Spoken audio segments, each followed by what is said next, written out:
I'm funny how? I mean, funny like I'm a clown, I amuse you? Dude! Welcome to another edition of J-O-B. Yes. What y'all got going here is genius. No problemo. This is the Job and Knock podcast. Boy, that escalated quickly. Hello and welcome to the Job and Knock podcast. In this episode of the podcast, we use some adult language and we say a few bad words. You have been warned. Okay, hello, it's me, Dan. It's a Job and Knock podcast, and today I have the pleasure of being joined from the Southern Hemisphere, probably the furthest point the Job and Knock podcast can travel at the moment, down to, I believe it's Victoria Falls in Australia. Is that correct, Anthony? Yeah, pretty close. Yeah. Pretty close. With my buddy, Elite Tradie Anthony is his name on Instagram, but I only know this because you just locked in. It's Anthony Cassar, I believe, correct, dude? Nah, Cassar. Cassar, sorry, mate. I thought you were some Greek god there. your forefathers took over Australia and the old Greek thing, you know. yeah. Well, it's a good thing I've heard them all day. So at least you didn't say Caesar. Yeah, that'd have been done, wouldn't it? Anthony Caesar. Yeah. Because actually, Anthony was a Caesar, wasn't he? When you think back. Yeah, well, that's right. It was a big one, wasn't he, Anthony? Mm. Hey, well, I'll tell you what, buddy. If all else fails in the industry, you could probably do a good impersonation of a Caesar because you've already got the name. Well, that's right to a certain degree. So I thought you were from Victoria Falls, but is it close by? Are you there, So it's the state I'm in is Victoria, but the area I live in is called Sailors Falls. Sailors Falls, that's it, sorry. Because I did ship you something out the other week, which you'll probably get about 6 months in the current mail situation. Well, that's right, yes. I remember it's not Victoria Falls, Sailors Falls, because I thought that's a pretty cool name. And a lot of the Australian places that send things, they've either got the most ridiculous name or a really cool name. Yeah, that's Australia. You Aussies have got some mad names for places and really long names for places too. Yeah. Some of them are pretty long. So I haven't been to every single one of them. It's a big place though. yeah, that's right. But you see Australia as an island, don't you? I mean, we do, obviously, we're small. And I spoke to people from America and stuff, and we're small. But Australia's absolutely massive, isn't it? It just doesn't look so big on the map. It's not really put in ratio, I don't think. It's pretty massive. Yeah. I think from where I am, I'm about 3.5, 4 hours from the border. Yeah, where I am. So that's going out to New South Wales. And from the so those big fires we had earlier on this year or last year, anyway, I am about 7 hours away from them by car. So it's like that. It's a decent amount of distance that you travel to get from A to B down here. Well, I can remember the fires because obviously I've got another couple of people. I say a couple. There's quite a few Aussies that I speak to all the time, and I was speaking to them to see where they are. Some of them are like they're on the other coast, the other side of Australia, so obviously it's a slightly different ballgame. And then there's a few that are close to you. And I looked at the map, and I can remember sending you a message and going, "How's it going on, dude? You know, if you look pretty close." Where really you were miles away. Yeah, that's right. It looked like you were close from the the map where they were putting the fires, and obviously it was really devastating. And we're not making light of it. But what I mean is, no. I saw them, and I thought, bloody, that's close to some people that I know, and I know from seeing some of your stories, it looks like you live a bit out the way. So automatically, I thought, bloody hell, Anthony's bloody workshop's going up, and thinking, Christ, I want to see if he's all right. And drop a few messages because I know Kilby or speak to, and I think you know Kilby from speaking to him online. I think he was a bit closer because I remember speaking to him and he was sending stories and you could see the sky changing colour. But even then, I think he was still a good hour away from them. So that just puts into perspective how big and how terrifying them fires probably were. That's right. And then it sort of does give a little bit more of a perspective on how large our country is. True, that's it. Like I say, again, puts it into complete perspective. How big that bloody country is. But with the population, it's a funny one into Australia because obviously the population's a lot lower. But I suppose it's just because there's so much of Australia that just isn't really built on.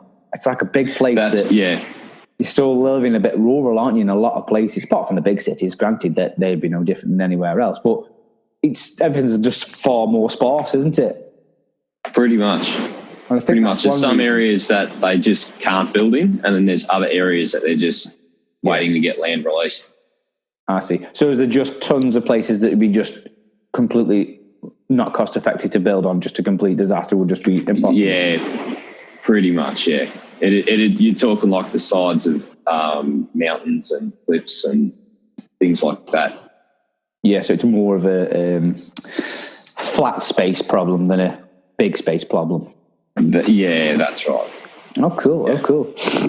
So now we've seen, we've seen, there'll be a lot of people that follow Anthony, I'm pretty sure. There'll be some people that won't, that will probably pick up on you maybe from just this podcast or something else. So could you tell us a little bit about, have you always been from Australia? Is this where you've always lived? Not here primarily. I lived in Balan, which is literally about 17 minutes that direction, which is east of my location. I lived there pretty much all my life, and then moved from there out to Ballarat, which is like that way, another 30 minutes out, and then came here. So I've been just in this little triangle, I suppose. I've always been like more of a country person than a city. Yeah, stayed local to where you grew up. Yeah. I seem to like doing the whole sort of living out in the bush and away from people, and it all gets a little bit chaotic sometimes. So between your social and between working for people and dealing with people so much, it's just nice to sort of come out in a bush block, sit back, listen to the kookaburras at night and chill, try to forget. Yeah. But I bet that's, see, now I presume, and most people are going to presume that if you're living a little bit in the sticks in Australia, you're a bit Mick Dundee. You know, you've got to be a little bit, Mick Dundee, you know, you've got to be on your toes a little bit. You've got to know the wildlife. I couldn't live in Australia, I don't think, because I'd be just shit scared all the time. There was a big spider the other day, which is probably a tiny spider for you guys, you know, and what the fuck is that? So if I was over there in the bush, I'd probably just be your worst nightmare. You'd be calling me the biggest fanny. Dan, shut up, it's okay, it won't kill you. But everything looks like it's going to eat you. Everything's massive. Everything looks deadly. Well, look, I think when we first moved out here, I used to clean all the trees with a rake. So we got stringy barks out here, and I used to clean all the trees with a rake. And every fire season, I used to go in there, clean them up. And then every single time, I always used to just pack me dacks, because I'd be like, there's going to be a big spider, it's going to jump down, it's going to land on my face. Happened to me twice. Like seen from Alien. Stopped doing it. Big spider. And we're saying the size of your hand, and no joke, I squealed like a little girl. The missus came out and said, "What's going on?" I was screaming, and I went running, and I was just flipping all over the joint. So that's what I'd be like. On that note too, they're not supposed to hurt you.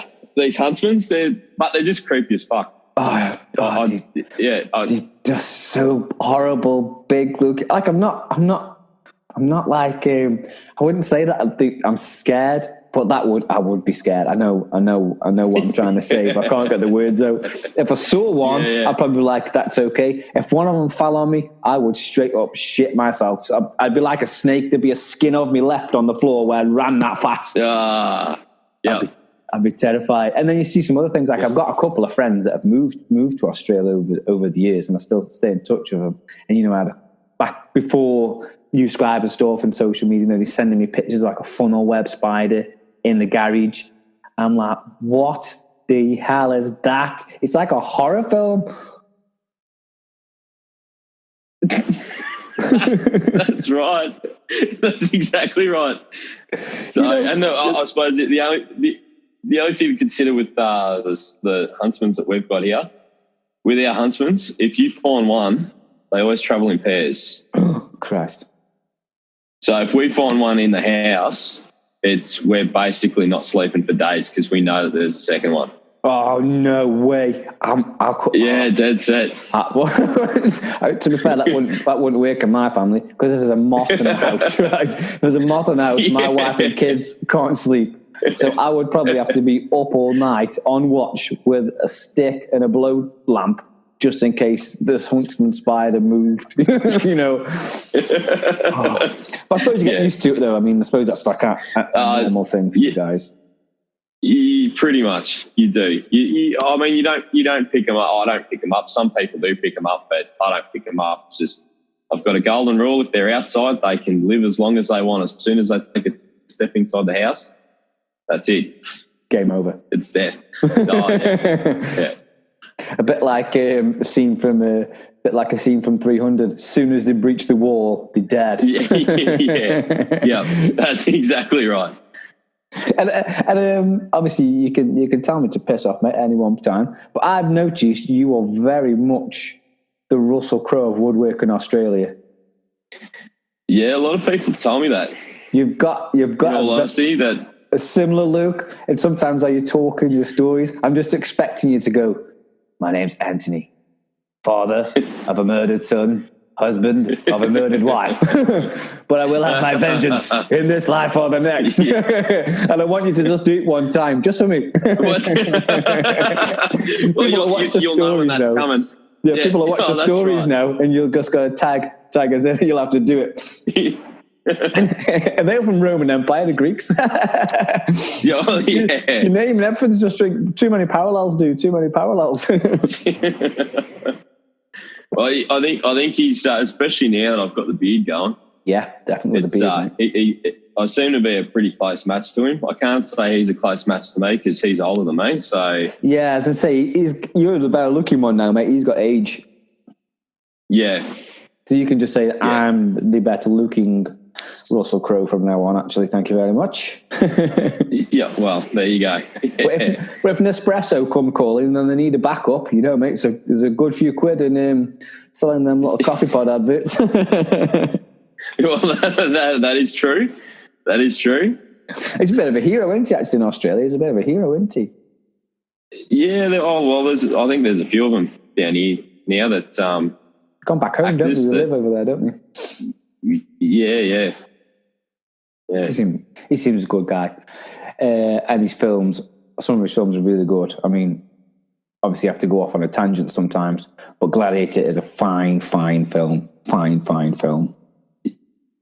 Yes. Yeah, I can agree with that. It is. Without, like, obviously I don't have to typecast you, Anthony, into becoming a Russell Crowe lookalike, but your main staple from what we'll all see is you're a joiner, I would say, but obviously you do a lot of building work as well, almost multi-trade.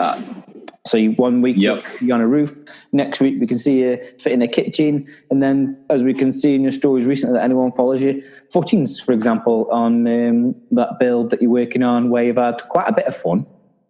So is your background mixed trades then, or did you train as a carpenter as a kid? Tell us about how you began, mate, when you from... so I pretty much came in the trade when I was 14.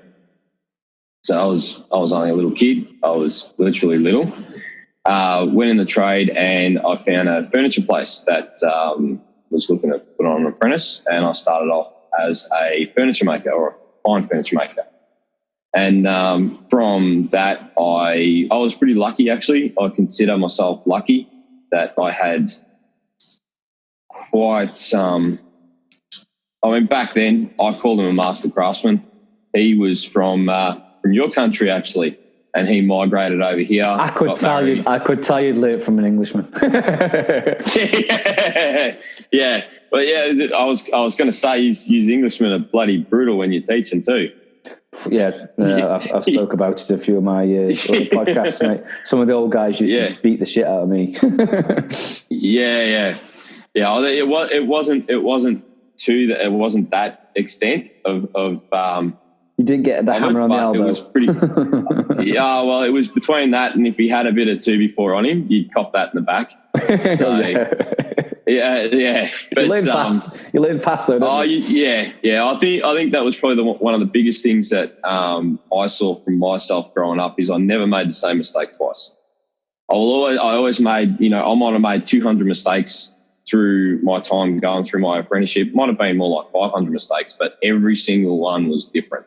Yeah. And if I did the same mistake, the only reason why I actually didn't do the same mistake is because I was terrified of my mentor saying to me, "This is the second time I'm telling you." Yeah. And if that happens, it's not a position that I want to be in. You're almost trying to.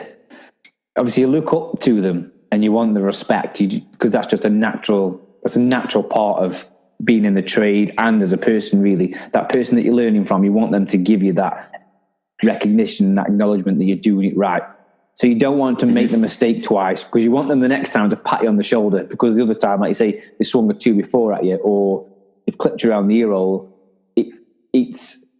You don't want that because you're looking up to them, aren't you? So it's almost like, I've got to do it good this time. I've got to do it good this time. Even if they don't say it's good, you can tell that it's better just by how they acknowledge it. And that drives you to be better, though, doesn't it, from the start? And I think, the kids, like I've had a few and I see a few now, and you know them ones because they want to make it better. It's not good enough. And I think that's how you excel into wherever you want to be from a very early age. And if you haven't got that, possibly you'll end up on another job because you need to be at the highest level you can be by improving all the time.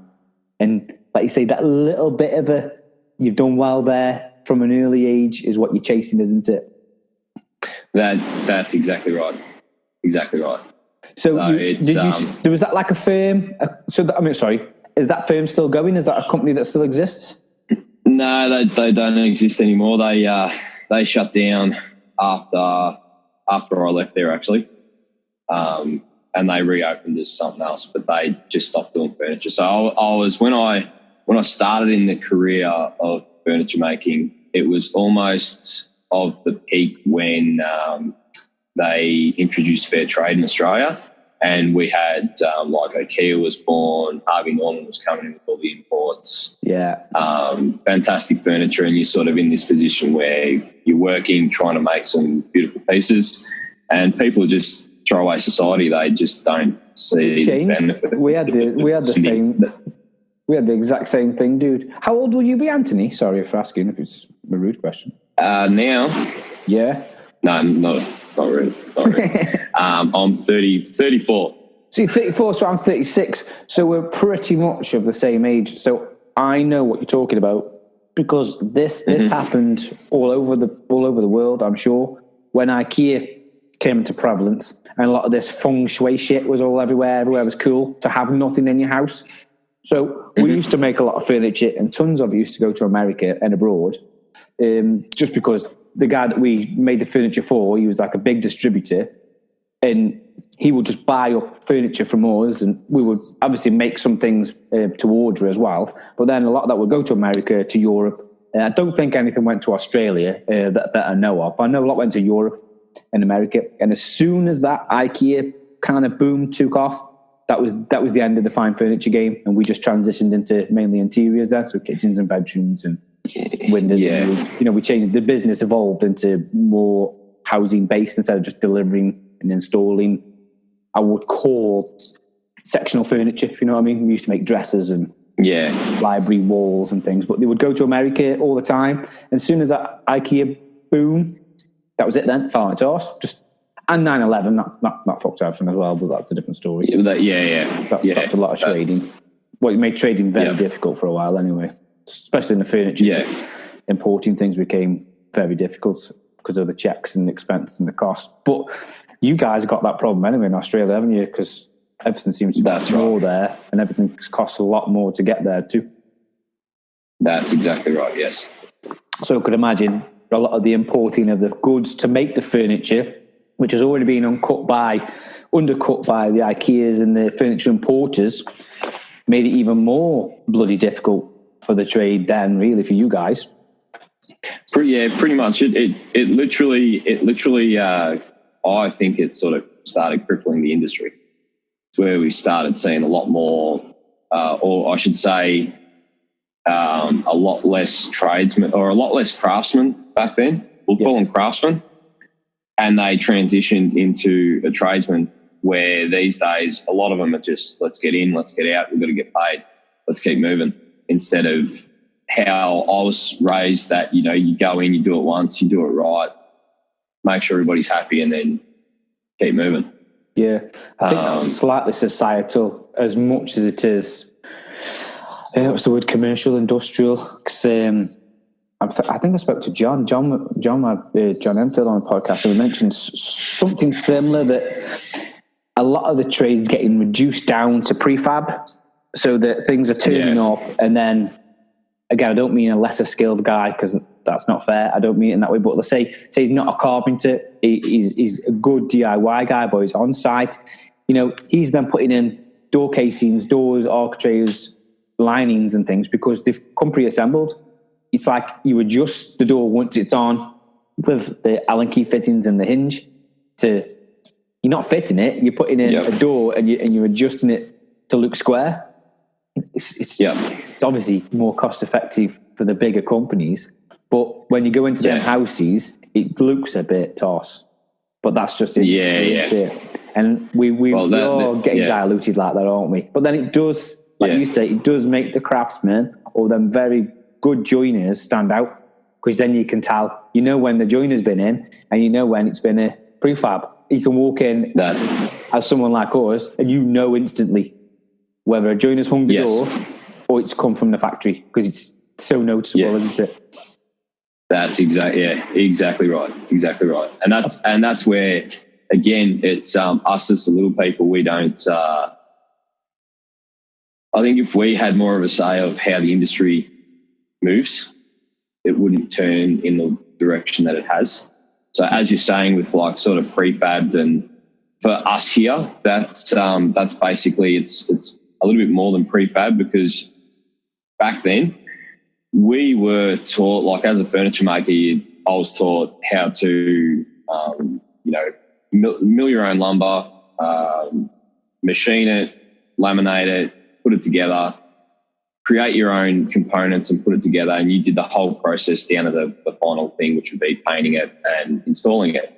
Where these days they go, okay, we're not teaching furniture anymore because people don't do that. So we're going to teach you how to put boxes together. And they've got another guy that they teach how to run edge bander, and they've got another guy that they teach that just builds stairs, doesn't do anything else. And it's just the industry is, I suppose, like you said, it's so washed out that instead of having one bloke or a team of 10 guys that can do everything, they go, okay, we actually need 30 people working for us, so that each has their own individual task, and they become really good at that one specific thing, which is great for the bottom dollar. Is all I can that's sort of say. It's all comes down to cost, mate. It is. I mean, like I say, I deal with some big companies over here, and all the companies, whether they're big, small, Australian, American, Chinese, whatever it is, it comes down to manufacturing costs, profits, and all these other things that you never really take into account until you start getting into business. Profitability is kind of the only thing that they're interested. I mean, that's not fair to a lot of them. I'm sure a lot of them have got high quality procedures in place, because I buy from some, I would call manufacturers of a process similar to what you just said. There's a guy that's putting stuff in a box. There's one guy I know just wraps things up. That's his life. The box comes at the end, he wraps it up, puts it on a pallet. The pallet gets put on a van by somebody else. So basically just wraps stuff for a living. But he is the best wrapper of stuff. You know what I mean? Yes. I know when he has wrapped up my stuff, because when it arrives, it is amazing. He's the best wrapper of stuff. So at least he's specialised and made it the best of his ability. But like you say, it comes down to a section. One puts it on the CNC, one takes it off the CNC, one edges it. That edge guy then takes it to the station where there's two guys making them. That goes to a guy that wraps them, quality checks them and wraps them. he puts them all in a bay that then get put on a pallet or loads on a van, and then they get delivered out. So it's a bit like everyone's now a specialist in something small, so they're an expert in whatever they're doing, but they don't really know how to do the other part. And like you said, and how I started in my trade, luckily, I don't go around saying I'm an expert. I couldn't do what you do because I haven't got that set up, but I was taught that way, so I could remember it. But like, I haven't machined lumber or timber in years, just haven't needed to. So I will need to, get it all back into my head, sending things through the thickness of the planer, checking the timber for shakes, and, all the things that I used to do. I would make them mistakes again probably now, because it's something I haven't done in a long time.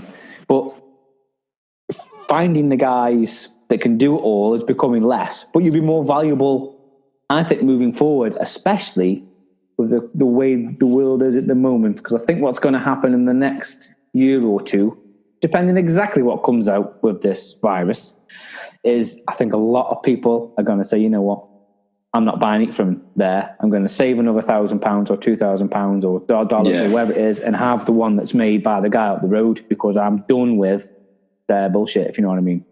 And it's a bit Donald Trumpy, and I think he's batshit crazy. I've spoke about him before.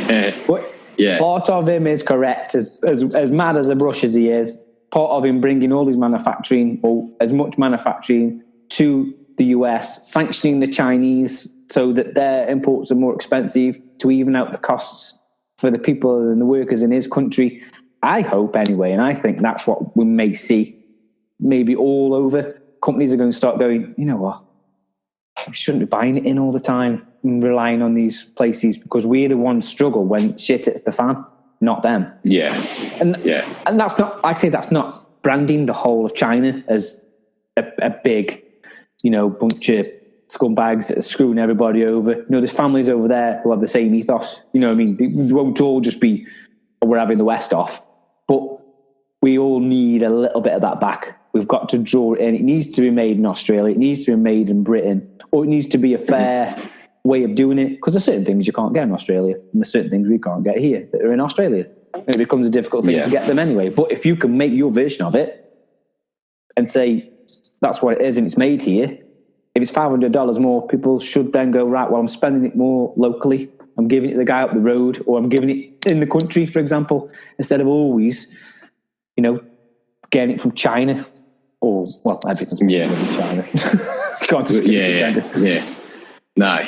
But then some of the good things and some of the niche things aren't. Like, obviously, we see you with your Martinez and your Diamondback. Now, they aren't Chinese companies. Obviously, they're a bit more expensive than some of the others, but they're US companies, or some things you're having from UK companies. And, we could champion them a little bit more, really, I think, in the trade. I think we do, actually. Probably that's wrong. I think as tradesmen, we do, and I think we do try that. Yeah, I think it's a catch-22 across the board, though, because a lot of people like to go for that. When I say a lot of people, I don't mean to discriminate against anybody. It's just when you're going in the trade, you're not taught to go buy a quality tool. You're taught to, what are you spending $600 on that fork? You can pick it up for $150. Go grab that one, it'll do what you need. And the whole life of using that tool, you might get through 3 or 4 jobs and you've got to buy another one, and it's as wobbly as hell, doesn't do what you want, and you're always fighting with it. Then you start sort of imposing on the people and saying, well, a good example would be the Martinez hammer. That's an expensive hammer. When you compare it to my very first hammer I purchased, was the East Wing leather strap or leather handle. That cost me $120 when I was 14. That was expensive for back then. But when you swing hammer's still, it's not the cheapest hammer, but I know what you're saying. It's not so to compare it against that, and you sort of go, well, you've got your titanium hammer. That's, I think in Australia, it's averaging around $480 at the moment. If you've been in the industry for 30 years, you wouldn't buy one. In all honesty, you wouldn't. You're sort of wasting your time. If you're halfway through your career, you're wasting your time. But if you buy it when you're 14, or you buy it when you're 18, and you suck it up and you go, well, you've got that hammer for the rest of your life, and what are the benefits? And someone actually explains it to you, that your hands won't hurt, your arthritis isn't going to be an issue, you're not going to have sore joints, you're swinging a light hammer, like these little things, and you just, it's investing in your tools these days, and this is something that I try to bestow on people that sort of either come on board or ask me the question. Like, just invest in something that's good quality. And at the end of the day, it doesn't matter what you're into, whether it's, I know I'm I like my Vestal, I like my Bosch, I like my Martinez, I like all even the scribes that I use, like they're different because they're a specific brand, or Japanese tools, like they're specific. But it goes the same with, on that note, I wouldn't go and buy a cheap Japanese chisel that's inferior in comparison to an expensive one, because I know what's going to happen. Yeah, it's just it definitely comes down to itself. You get your fingers burnt, and then you learn that the cheapest option isn't sometimes the best option. Yes, it may be the more expensive option, but again, same with the tool, same with the furniture. Buy cheap, buy twice normally. Then that's right. Like you say, you learn your lesson that you could have just done with buying the good one. You pulled your face a bit because you might not have needed or used it so much. And then all of a sudden you're like, oh, it's broke, or it was toss. So then you go buy the deal one anyway. So you end up selling the other one. Yeah. And then it was kind of like, and that's what we're all trying to teach some of our customers, that, aren't we? Because, you know, you end up putting in something sometimes and you go, I'll put it in because I know I can do it good, but I know what's going to happen in about 2 or 3 years. It's going to be broke. And you're going to be saying, can I have the deal one? And then it'll just be, I told you so, but I've already told you anyway. But maybe, obviously, that's, again, I get it, you get it, and most people that are listening will get it, because we're all a bit like, got issues with tools most of the time. We've all got problems, really. But to relate that to a customer, some customers get it and they go, no, I'd rather the good one. I've been burnt before. But then there might be the customer where they have only got $500, $500. And it may be that's it, you know, and then you still do your best job for them with what you've got. But it can be difficult. But then they'll come back probably in the future and go, should have listened, should have waited, should have saved. These hinges are crap, or this door hasn't painted up 3 times as good as, you know. And that is a bit of a life lesson too, though, isn't it? I mean, we can tell them, but will they listen? That's a different story. That's exactly, yes. Yeah, that's exactly right. It's probably one of the hardest things, but on that same token, it's going through the career that I've gone through and the life that I've had, and the experiences that I've had. So go back then, Anthony, before go back. Yeah. So you were at that furniture company. So I would have thought you were there for what, 7 or 8 years? Did you say? No, not at all. I was basically what I'm happy to call, like, I was a real woodworking nerd back in the day. So when my mates used to go out to the pub or out to the clubs, I used to, every spare minute I had, practice dovetails, practice hand sawing, practice planing, practice sharpening, just every single moment that I could get, I would practice. So whether it was at work and the boss let me hang around for a couple of hours after hours, or if I did it in my mum and dad's shed. And I used to, and this is something that mum and dad taught me as I was growing up. It's sort of, they got my name out and said, oh, you know, Anthony does woodwork. I'm sure if you asked him, he'd do it for you. And back then, when you're sort of saying you're earning, $4.30 an hour, your weekly paycheck for me as a kid apprentice was like $130. It was practically nothing, and you get a cashy on the side back then, and you'd be, that'd be $250, and you think, great, I've got like 2 days work, I'm going to make blooming $200, $50 on materials. Oh, this is like killer. Yeah. I think my first wage was £69. I don't know. Yeah. To the dollar, I think it's about nearly twice. Sometimes it just depends. I'm not geared up. Yeah. I mean, I should be more on the ball because I'm shipping things to Australia all the time. But we see it in our currency still. We don't see it in dollars. But mine would have been mine would have been like 69. I could get 69 quid a week or 69.50 a week. and then I used to get 20 quid extra for working 4 hours on a Saturday morning, which is like a third of my wage for 4 hours that I'd work for in the week. And then, like you say, if I could just get a job hanging a door, you could charge like 30 quid for hanging a door, which is 50% nearly of my weekly wage. It was just like, I'm doing that because I can literally make nearly twice the money. It's brilliant. Yeah. But then you spend it on tools. And no, that never stops either. No. Spend it on tools.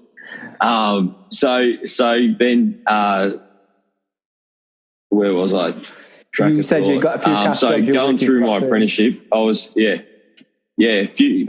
So experience-wise, I was trying to just gain as much experience as I can. And, mum and dad used to tell me, you've obviously got a talent, just keep your head down, ass up, do your job, do your work, and one day it'll pay off for you.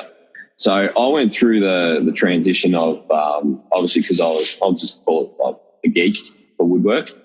And I practiced every single chance I got when I was a first-year apprentice. So I started working when I was around 14, but I didn't get signed up as an apprentice until I was, I think, 15. It would have been a year later.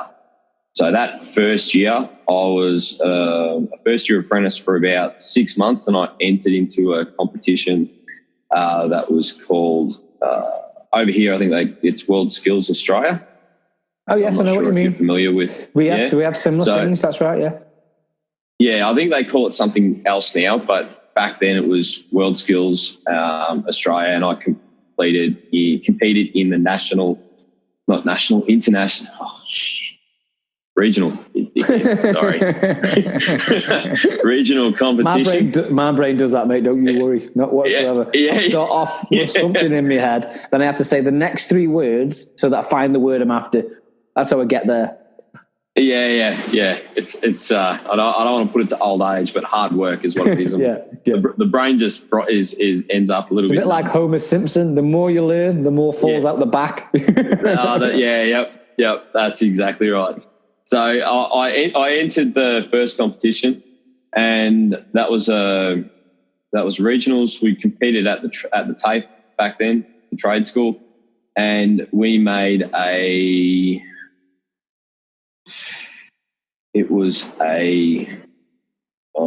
strife. What was it? I don't remember what it was. Was that long ago? That's literally what we just spoke about. Yeah. You just learned something new and then forgot. I remember the second thing we made that we did the second time around, but I'll get to that. So the first time around, I've got no idea. I keep on thinking that it was a little jewelry box that we made. Possibly. We'll just call it a jewelry box. Yeah, mate. I know what you're saying. So through that... You literally had to make something, and then that was almost viewed a bit like crufts, like dogs. The experts would turn up. And they would then go, right, this one is better than this one, and then a few of you then go through the next round. Yeah, and these judges in the regional competition, it's not too bad. It's just your school teacher, and there's a couple of school teachers that go in there and they judge it. And at the time, so I was first year going against like third and fourth years, and there was a couple of first years. I got 100 out of 100 for my score. Nice. And from that, I went to the next stage, which was the nationals held in Brisbane. So when I went, because of how old I was, and when I signed up, it was pretty much 6 months later we had the nationals. It was like really, really close. So I was still a first year. I was like first year, going to move on to second year. Yeah. And every single one that was there, they were all tradesmen. So I was like this little kid with fluff on his face, just basically panicking, thinking, these guys are better than me. I went up there with me toolbox and, or with the organisation group, I should say, that we were a part of the regional team. Yeah. I went up to Brisbane, and with that one, it's like a 21-hour project that they scope it for over 3 days, and you've got to bust your ass to get it done and complete. So it's more of they want to see the quality of your work and how you handle pressure and how you go about reading the plans and building the project. Yeah, so it's not just the finished product, it's the bits in between too. Yeah, and they look at all that, they take their notes, and the judges up there, they were pretty much strict as strict. And they check measurements, sanding. They even go as far as like checking the distance of your joints and seeing what they are, that they match a plan. No. And the strictness of it was plus or minus half a mil. So if you were half a mil out, you don't lose a point. But if you were 1 mil out, then you start losing points. And for every millimetre or half millimetre above that, you start getting heavily destroyed, so to speak. Yeah. Penalised for your mistakes, as they call it, even though you're 1 millimetre out. That's, yeah. But in their mind, they're trying to recreate. Well, they're doing it for a good cause, because the international competition is highly stressful.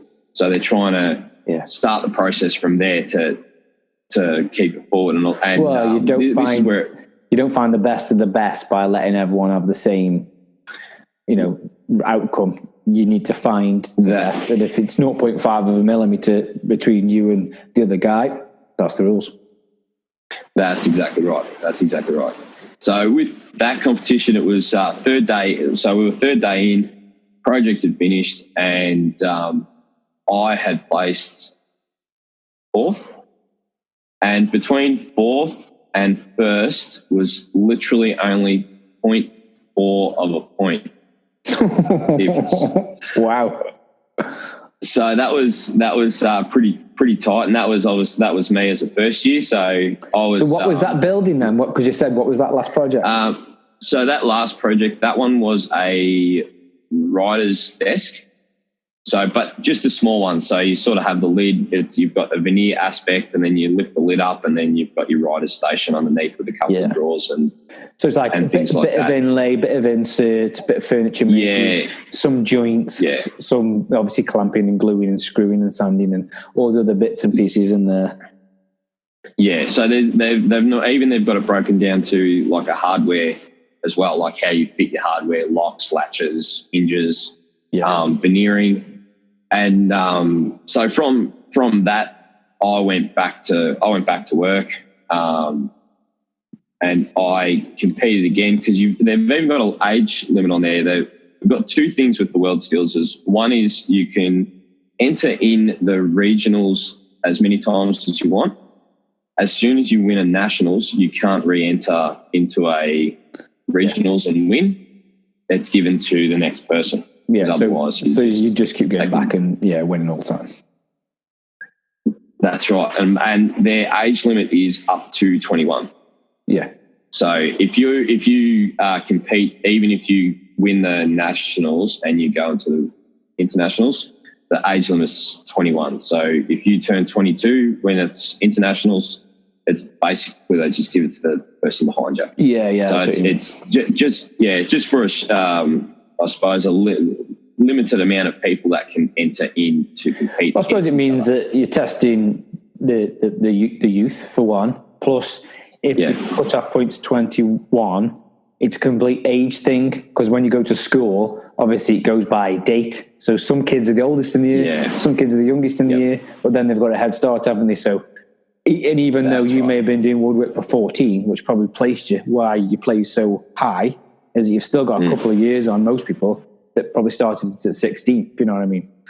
So really, that's right, if they carried on and let people go to school years, someone might be another year older, really, and another year at that age. Right. And then our job is bloody huge. You can almost click. You can almost click, can't you? At some point, you're doing your job and you get it wrong, or it's not as good as it could be, and then all of a sudden it clicks, and then you do it perfect every time. It's a funny thing, isn't it? Yeah, that's exactly right. Yes.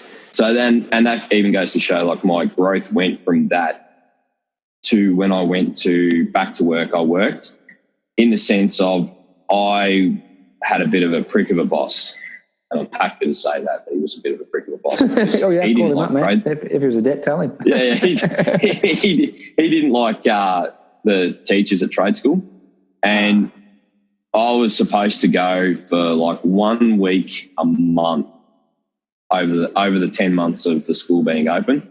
I only went to 1 day a month for the course of my apprenticeship, and I literally finished, compared to everybody else, I finished my 3 years worth of schooling in a year and a half of me going 1 day a month.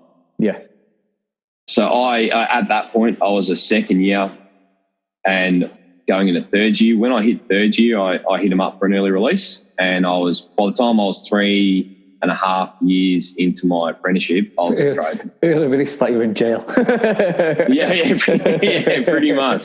Pretty much. So from that, though, I did compete in another regional competition, which we made like a barometer stand. Oh, nice. And so that was okay as well. Like it had veneer, had hardware, had curved.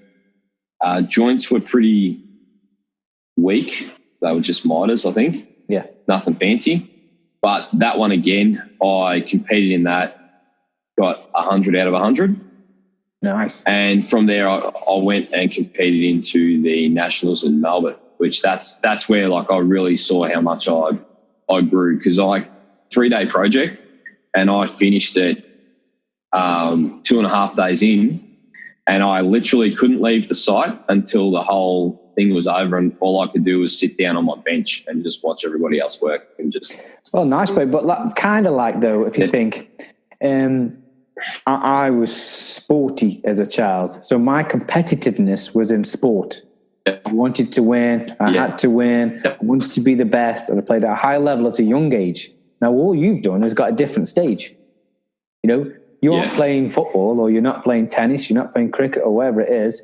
Your woodwork, your stage is a different stage. So what you've done, in effect, is taken your passion at a young age and then gone into a competitive field and then almost played that game. So really, if there was like a sports team, you probably had got in one of the really good ones. Do you know what I mean? Yeah. Because obviously woodwork don't have sports teams, so you make your own way. But really, it's I get what you're saying. It's almost like you're beginning because you enjoyed the woodwork so much, and that was your stage. You took it to somewhere where you could almost do like YTS, but in a way where you can perform, if you know what I mean. Yeah. Whereas, obviously, most people don't enter the competitions here. I wouldn't have thought. I said that's wrong, because I'm not at college. In college, you do. I've seen, because I know a guy that does it. Someone I know personally works at our local college. He's bricklayer. He teaches the building side of things. Yeah. So I've seen him with the bricklayers, the apprentice bricklayers from his college, competing on his Facebook posts and stuff. And I always have a look and see, so I can see why they do it. And there was one guy. He was a young lad, I think he was only about 15, similar to what you were saying. He didn't really go to school much. I think he struggled with schooling. I think he may have dyslexia or something, which, is not something that anyone should take as something that should stop them, shall we say. Because he went into this bricklaying thing, and I've seen him do twisty pillars and a twisty chimney. Bally. Yeah. Honest to God, at 15, this kid has got it. Don't know what he's going to do, but he's done that now. That's where he should stay. He's going to be ahead of the game at his age group. Because he's that good at that. I've seen it, and you're like, as a fully qualified bloke that's been doing it for 15, 20 years, you'd be happy with what he's done. And he had time. There was a time scale. He couldn't take all day. You got this many hours, which is probably a little bit favourable because the kids. But he smashed it. Yeah, he smashed it. So it's like at that point, he's top of his game. You know what I mean? He's looking to get 50 grand a year.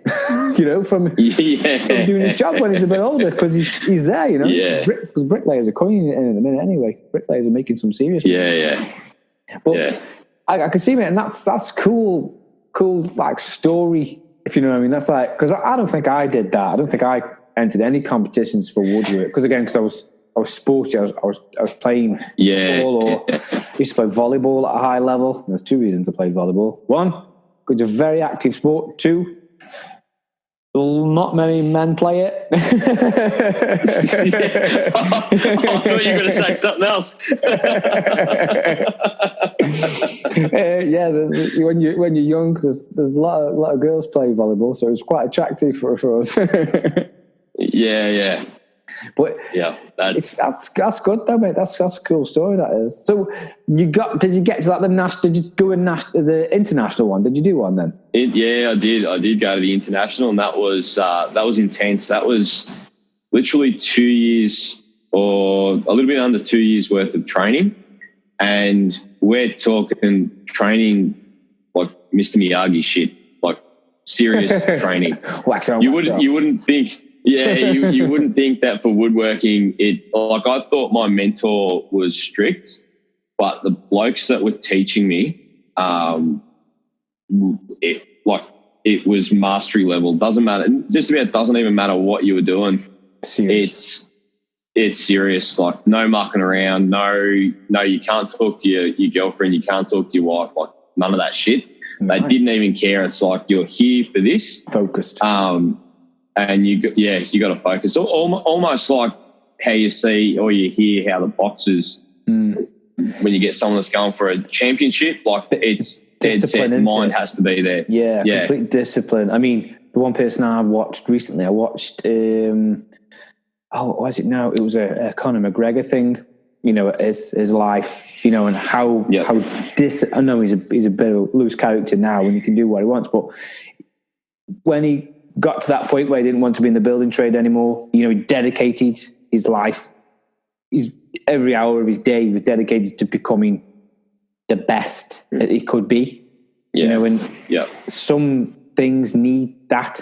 If you want to be at the international show, you want to perform your best, it is that you need to train to the highest level, because a lot of the things we do is muscle memory. You're actually just doing it.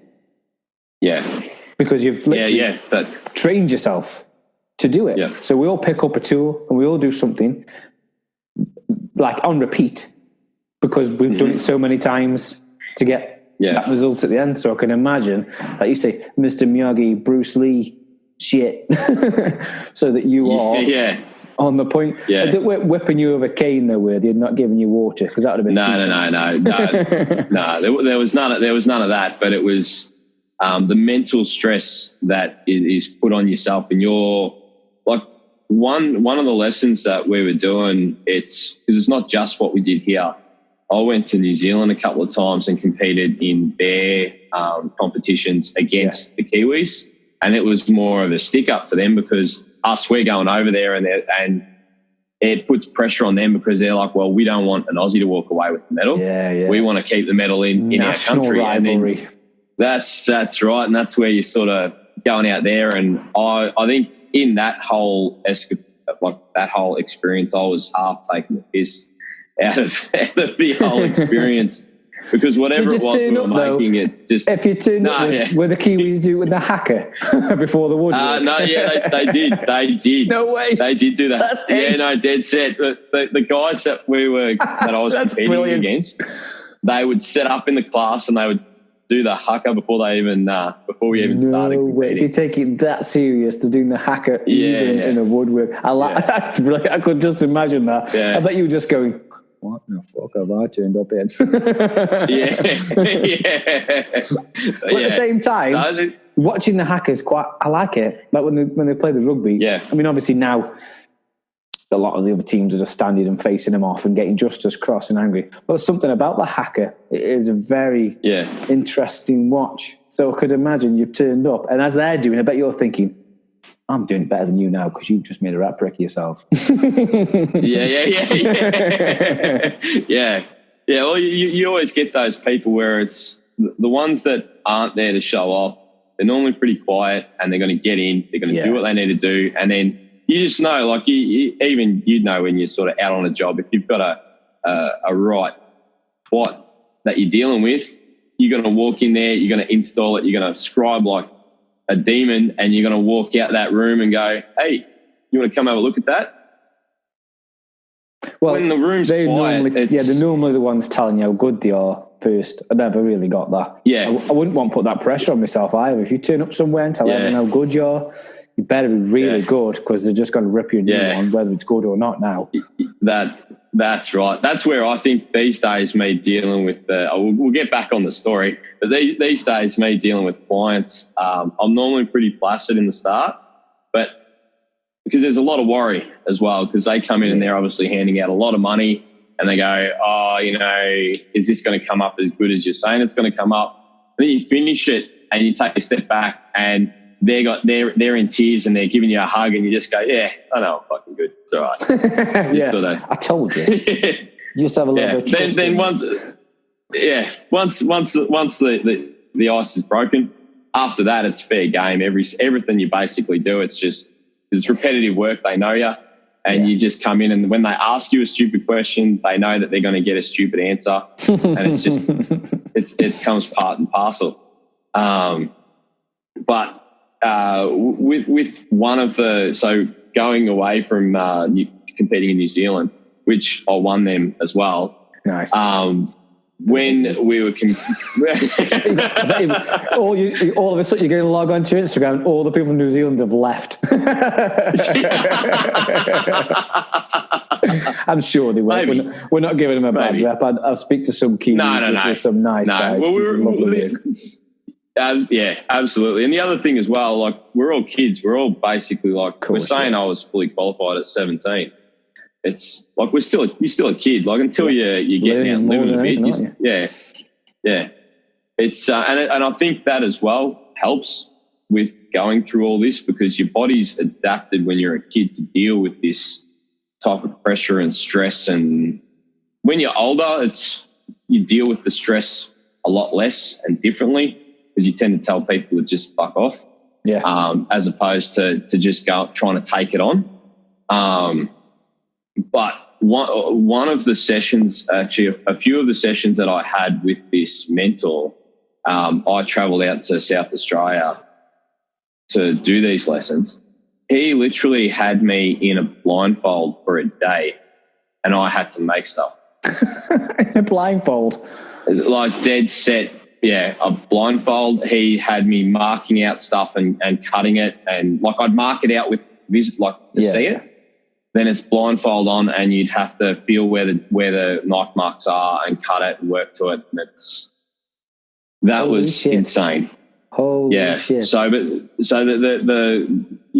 and they treated it as if it was an Olympic sport. I was just about to say, it's that's obviously they're taking this very serious. Their names on the line. You're representing them by the sounds of it. So it's being taken very, very seriously. I wouldn't have expected this. That's amazing. Yeah. So then from there, I went to, so in 2008, we travelled out to Japan, Shizuoka. Nice. And we competed, and it was like open ceremony. It was just like the Olympics. We walked into a big stadium with flags. And have you got photos and things of this, Anthony? Yeah, I'm pretty sure I do. Yeah. Nice. You'll have to see it. I'm sorry to interrupt. You'll have to try to see if you can get a few, just so I can maybe send them me, because I bet people would really like to be able to see that, if you don't mind, obviously. Because that sounds amazing. I'll look for them. Yeah, I'll look for them and I'll send them through to you. That's cool. That's fine. No way. So, and then from there, sort of the whole going into it was after ceremony, next day you're going into competition, and it's like game on. The first thing that you panic for is they give you the day to sort of set up your workbench and make sure your tools are there, not damaged. So it's very strict. So if you turn around and say, hey, my chisel snapped in half halfway through the competition, they don't give a shit. But if you come up and say, hey, I've unrolled my chisels, or this is snapped, or my saw blade's bent, or they will mark it. They'll get you what you need, and so you've got all the tools that you need. So there's no excuses. There's no like a setup day, a prep day. So you basically get there, and if you want to resharpen something, change something, or like you say, something's got damaged whilst you've been traveling over, and you get a feel for everything, I suppose, in the room. A bit like setting up for a job, isn't it? I suppose you get there first Pretty day, much, yeah. in the morning, you're thinking about where you're going to be, what tools you need out and stuff. So you're prepping yourself for the competition that's the day after. Yeah, that pretty much it. So we one of the major sponsors for down there, not to mention their name through this for any other reason. It's one of the major sponsors was Festool. Like I say, we know. They were, yeah. But if Festool they were involved, even better, because let's be honest. Yeah, they were brilliant back then. They sponsored obviously in their own countries. Yeah, of course. I'm not saying like whoever the worldwide festival is. This is like in their countries. They had a couple of countries there that were fully decked out with Festool, and like I was drooling over what they had, and I'm looking at what I've got, which I was grateful for what I had. I had DeWalt sponsor me, and everything else. When I say DeWalt sponsored me, I just used their drop saw, and that was it. Yeah, I had all my other tools, and I just being a tradesman, and this is like such a silly thing, but you get so used to using your own chisels and 100%, your own mate. electrical tools that you're just so comfortable with them that you can just race through it. I didn't feel comfortable using their orbital sander or their routers or their jigsaws or any of that. I had my own gear, and I'm like, I know how it works. I know what I need to do, and I'd rather just use that. So that's all I did. So I competed against 26 other countries.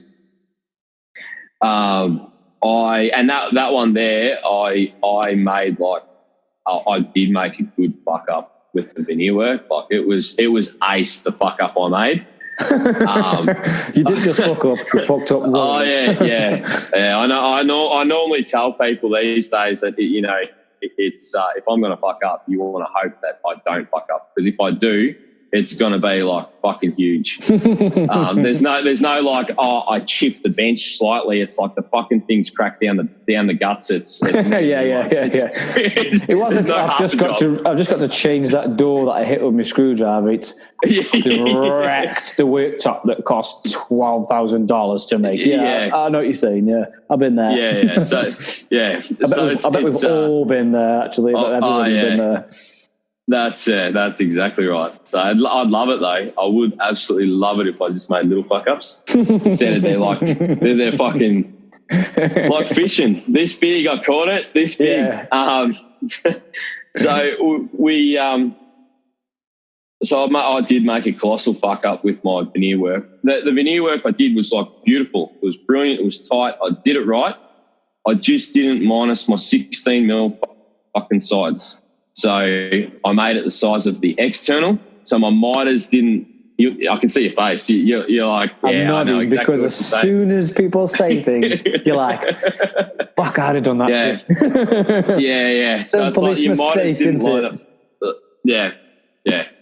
But with that one, it was judged totally different. There's 26 countries. There were 26 judges. They judged the whole project, it was almost like jury duty. Yes, not duty. That's a fucking shit. Jury duty. You turned into a half Australian American then, dude. Yeah. Jury duty. Jury duty. Yeah. So they didn't leave the site until they judged everybody. Yeah. And they didn't judge everybody once. They judged everybody like 7 or 8 times. When it came to the final 3, and this is where it got interesting too with the judging. If they were judging whoever, like my mentor, what he marked me on didn't make the scoreboard for me. Yes. Right. So his number, he just sat down when they were judging me. So every country that had, they weren't allowed to judge their country. That makes sense. Of course, yeah. So when they judged it and they got down to the final 3, they pretty much they went through them another 8 times, and their judging points, from what my mentor was telling me, they were up to not plus or minus half a mil. It was at 0.1 of a mil that they were checking things. That's how tight. Can't see 0.9 of a millimetre. Yeah. Not anymore, anyway. And, I'm about the same. I'm going to get really close and like just good squint that would. yeah. So it's so with that one, I finished with only about half an hour in my pocket. So I finished in front of everyone else because at the time, my mentor, it's one of those things where he was just saying you need to get everything done so you get a point for everything. If you miss something that gets 30 points, well, that's a big mark off what you've done. And he was trying to sort of state that if you finish that and you only get 25, that's better than not finishing it. Yes. So after that, we had the ceremony, and I didn't place first, second, or third, but in the world, I placed 10th. Mate, and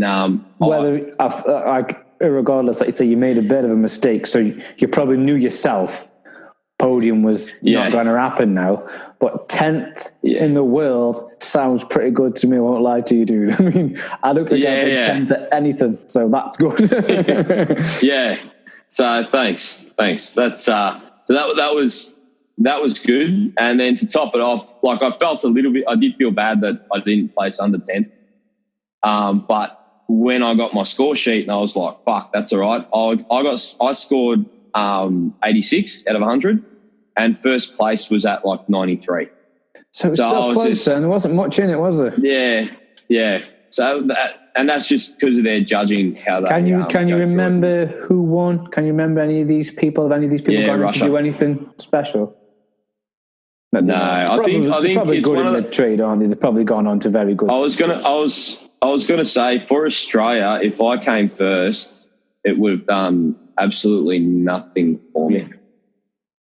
Because the problem is like the industry is so underrated that if I walk up to someone to go apply for a job, I can get a job tomorrow working for a company.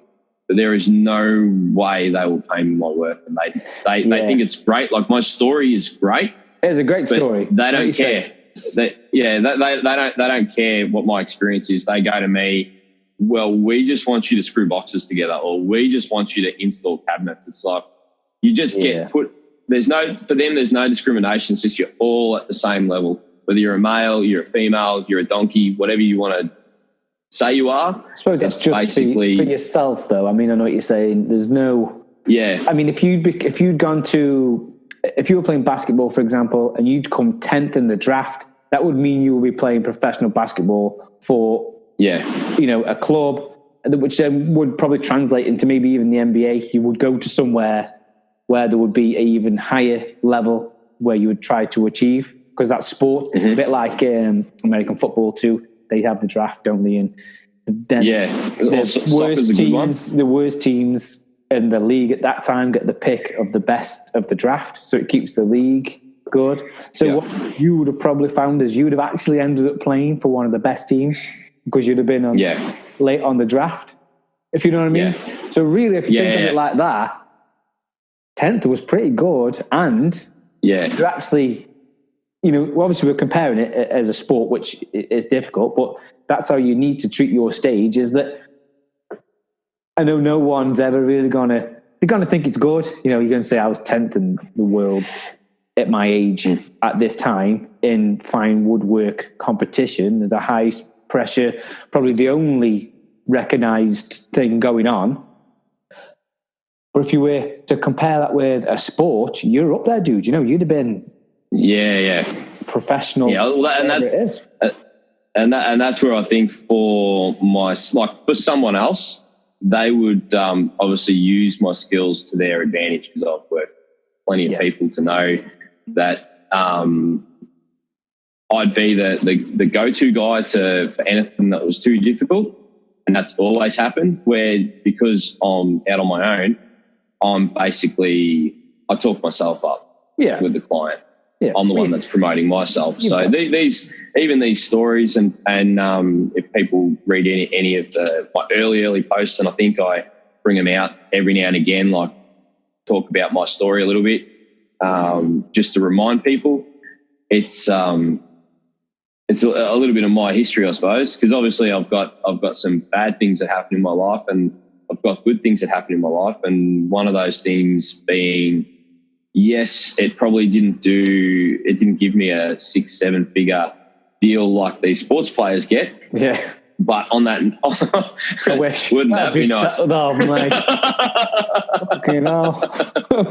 I would have been. I'd have been all kinds of messed up though. Oh yeah. I don't think that money at that age would have been any good for me. No, definitely no. No, so it's anyway, sort of good. I spent whatever I had anyway. Yeah, that's right. That's right. So and that's where it's probably good grounding for us. And then shit. Sorry. Give me a second. Just fucking left me head. Yeah, no. You were just saying, like, if you'd had that money at a young age, you probably wouldn't have appreciated the actual steps that you've taken to get yourself in the position that you're in today. That's it. I know exactly what you're saying. Yeah, the experience. You're the own experience. man now. You've worked yourself into a position where you are today, so that if you feel like saying to the customer, "Listen, I'm good at doing that," it's because you're confident enough to say, I am good at doing that, because when it is done, it is good. There's no, obviously we all make mistakes. Granted, it happens all the time. Look, I think people. Yeah, I think one of the most get the wrong end of the stick for confidence sometimes. Obviously, there is the people that are just overly confident, and you're like, fucking give it a rest, mate. And then there's the people, if you can back it up, and every now and then you feel like saying, I fucking no one's gonna go. Well, he isn't. That's right. There's the level. There's the level. There's the overly confident. You've heard them enough after like 3 stories, like give it a rest. And then there's I've just seen him rebuild a whole house. If he wants to stand there that day and go, fucking did that good, everyone should just go, yes, mate.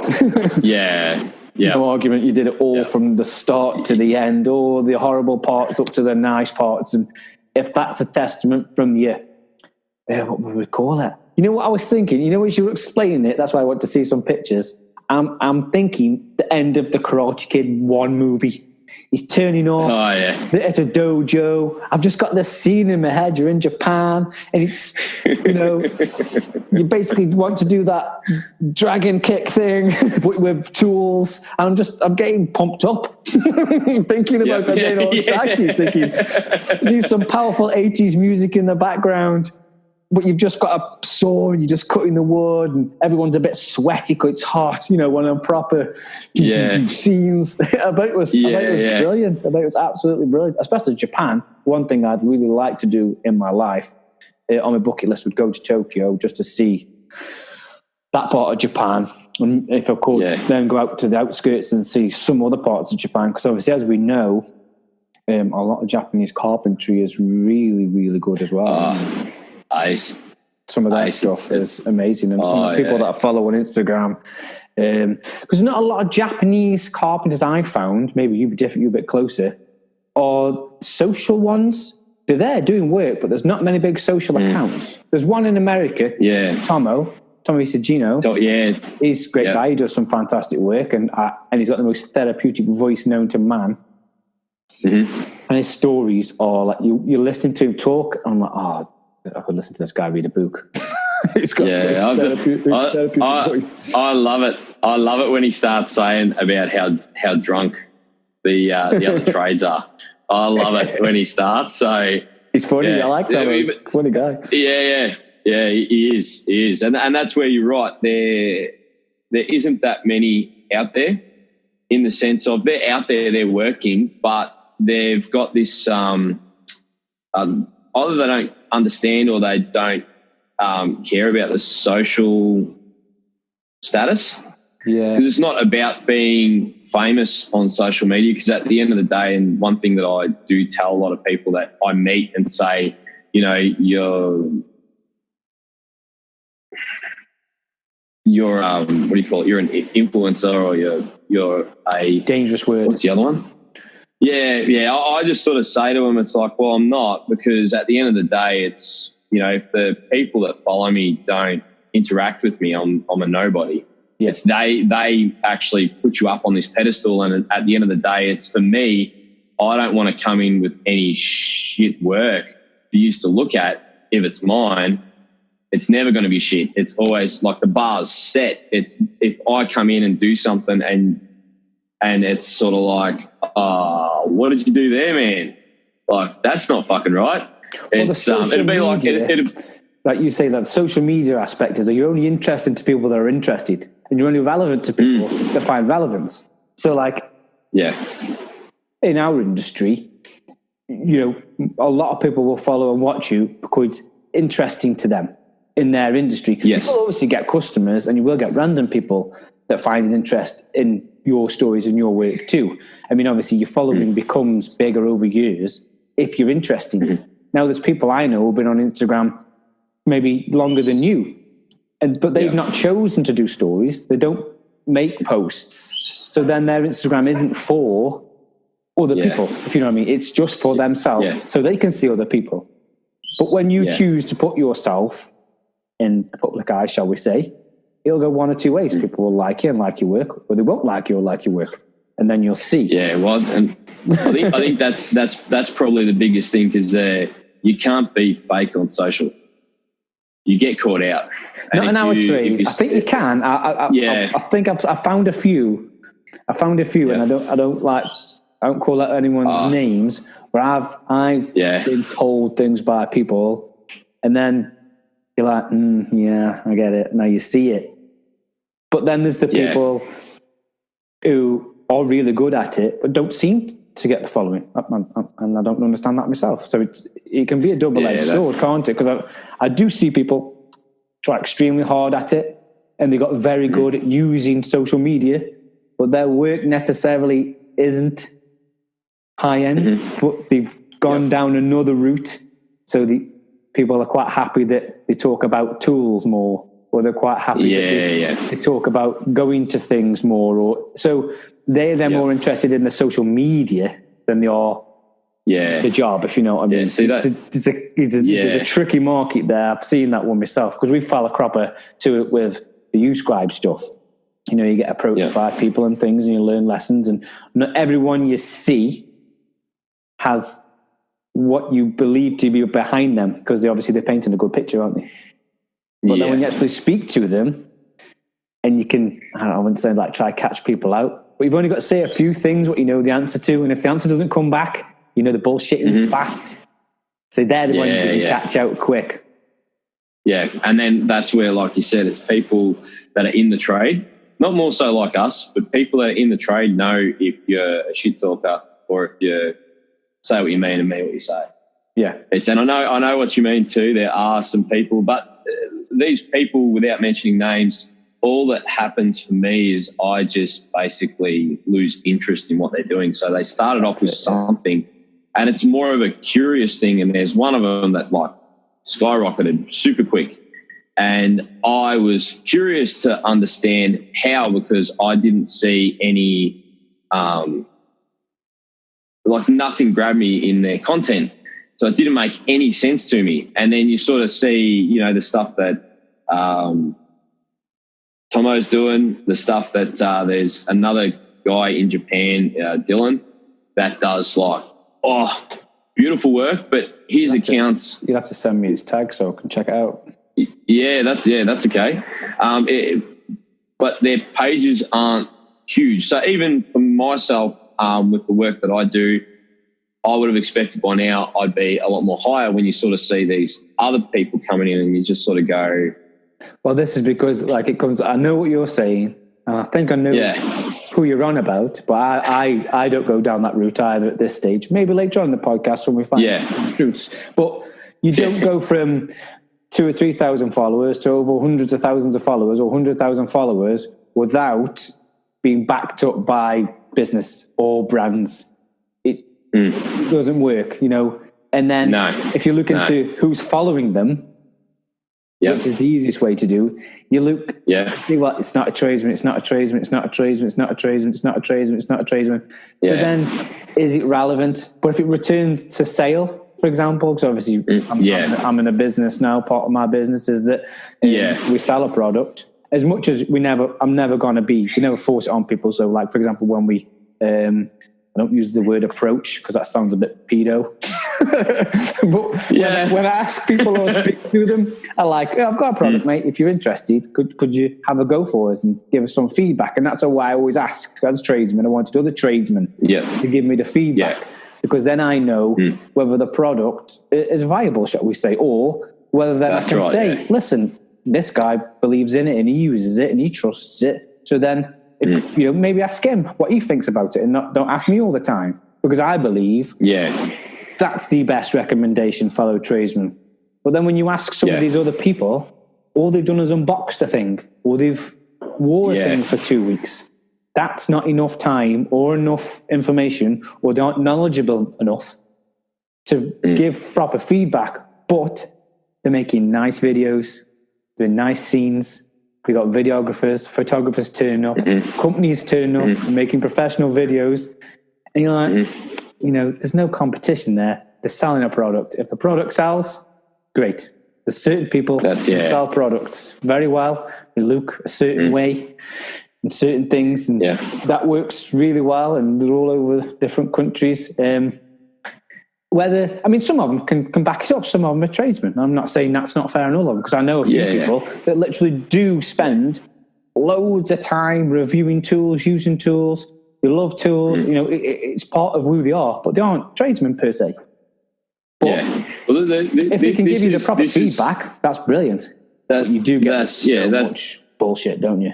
And I know in Australia, a little bit, there's been quite a bit of beef going on. There seems to be a bit of drama in Australia with the old trade companies and tool brands and a bit of slagging match, which I'm never going to get involved in because it's got nothing to do with me. It's the other side of the world. But I do see it from time to time. You catch a few stories and my mate Kilby's had his fingers burnt a few times. And I've arguing with people. I know. I do. Yeah, I do know what you mean. It's not something I'm keen on getting into, and I know when I've been asked certain things, I just give an honest opinion. That's my opinion. Doesn't mean it's true. Correct. Because I'm sort of falling back on the whole. If you're going to go awesome, especially these days, if you're going to go awesome on Instagram, then really you need to go awesome on every single platform. So that means, you're going awesome on Instagram, you open up a YouTube channel and they've posted some stuff on there and they're getting nothing. And you sort of stop and go, well, that doesn't make sense. And then you see another platform that they're on and the same thing's happening. You just sort of go, well, I know personally and I know other people as well. And even Kilby, when I had a chat to him about it, I said to him, I spend close to 4 hours a night on Instagram, just on Instagram, and it racks my head because the missus will be come to bed and I'm a bit of an insomnia. So I'm either going to be lying in bed staring at the ceiling or I'll go social a little bit and check out what other people's doing. And you go spend that time on there just to get that interaction, to get some traction. Plus probably replying to messages, dude, as well. I know that's you probably get if you do a run of stories, if it's anything, I mean, your following's a bit bigger than ours, so you'll get more trades replies too. But if it's anything like ours, you can like come back to your phone and you've got like 30-40 messages sometimes. It can take 2 hours just to reply to them without the other replies, and it can be very difficult sometimes. You've got some just lose, you forget. Down the list, 40. It's difficult, isn't it? But you don't want to be rude, and you feel like replying. No. Some are good questions. I do try to get back to absolutely everybody. I do miss the occasional one, but I think I did this to you last time. I apologise profusely when I miss someone if it's been a few days, because sometimes that's just what happens. You sort of you're getting back to, and also too on a business point of view, it's not just the DMs that you're sort of getting low on or getting down on. It's text messages, it's phone calls, it's emails, and suddenly you're sort of sitting there getting back to everybody, and then you come back and go, you do. I even do the whole, because before Instagram used to let you know exactly how many DMs you have, even if you've got a floater in there. Yeah. And you just keep on scrolling until you found that little sucker. But now they just say you've got 20 and that's it. And you just go, oh yeah, 20. And you sort of go through them, scroll through them, get back to everybody. And after that 20, it doesn't tell you that you've got any more. They're basically in the void. So you've got to go through and you've just got to go through and find them. And it's one of the biggest things that I try to do is just, you try to get back to everybody and you try to, and that's the thing too, it's social. So if you're not interacting, if you're not leaving legitimate comments to people, even on their content, if it's not legitimate, like I can't turn around and, just do a thumbs up for someone or a googly eye or whatever the emojis are, I don't know. But I like that one, a googly eye. Send them some crazy face. Send them crazy face. It's then you just become, someone goes, oh, I got a notification. That's great. But I don't want to be there to give someone a notification. I don't want them coming in and looking at that. I want them to realize or see that, you've checked their workout or, Because sometimes I like double tap. You can. I like what they've just said. Thank you very much. And then I think to reply to them. I was going to reply to this other one. Then you forget. Then they may reply a couple of days later. And you go, oh fucking hell, mate! I wasn't being rude. I was not ignoring you. I just had so many other things to go on. I still got my life, and the other 3 social medias are going off at the same time. And I've just uploaded to YouTube,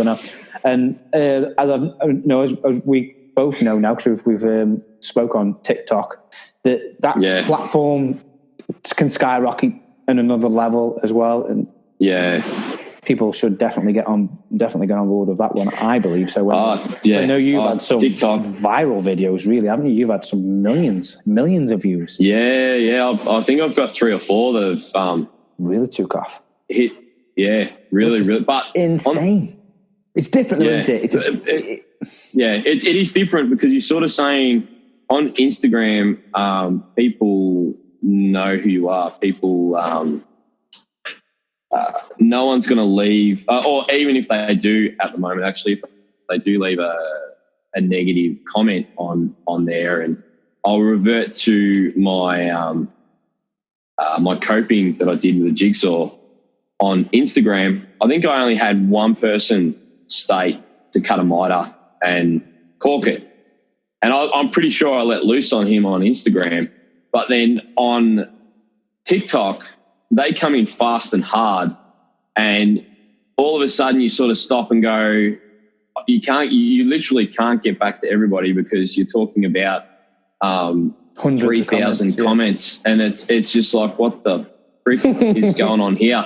Yeah. And then you sort of also too, I realise with TikTok that there are a lot more trolls on TikTok.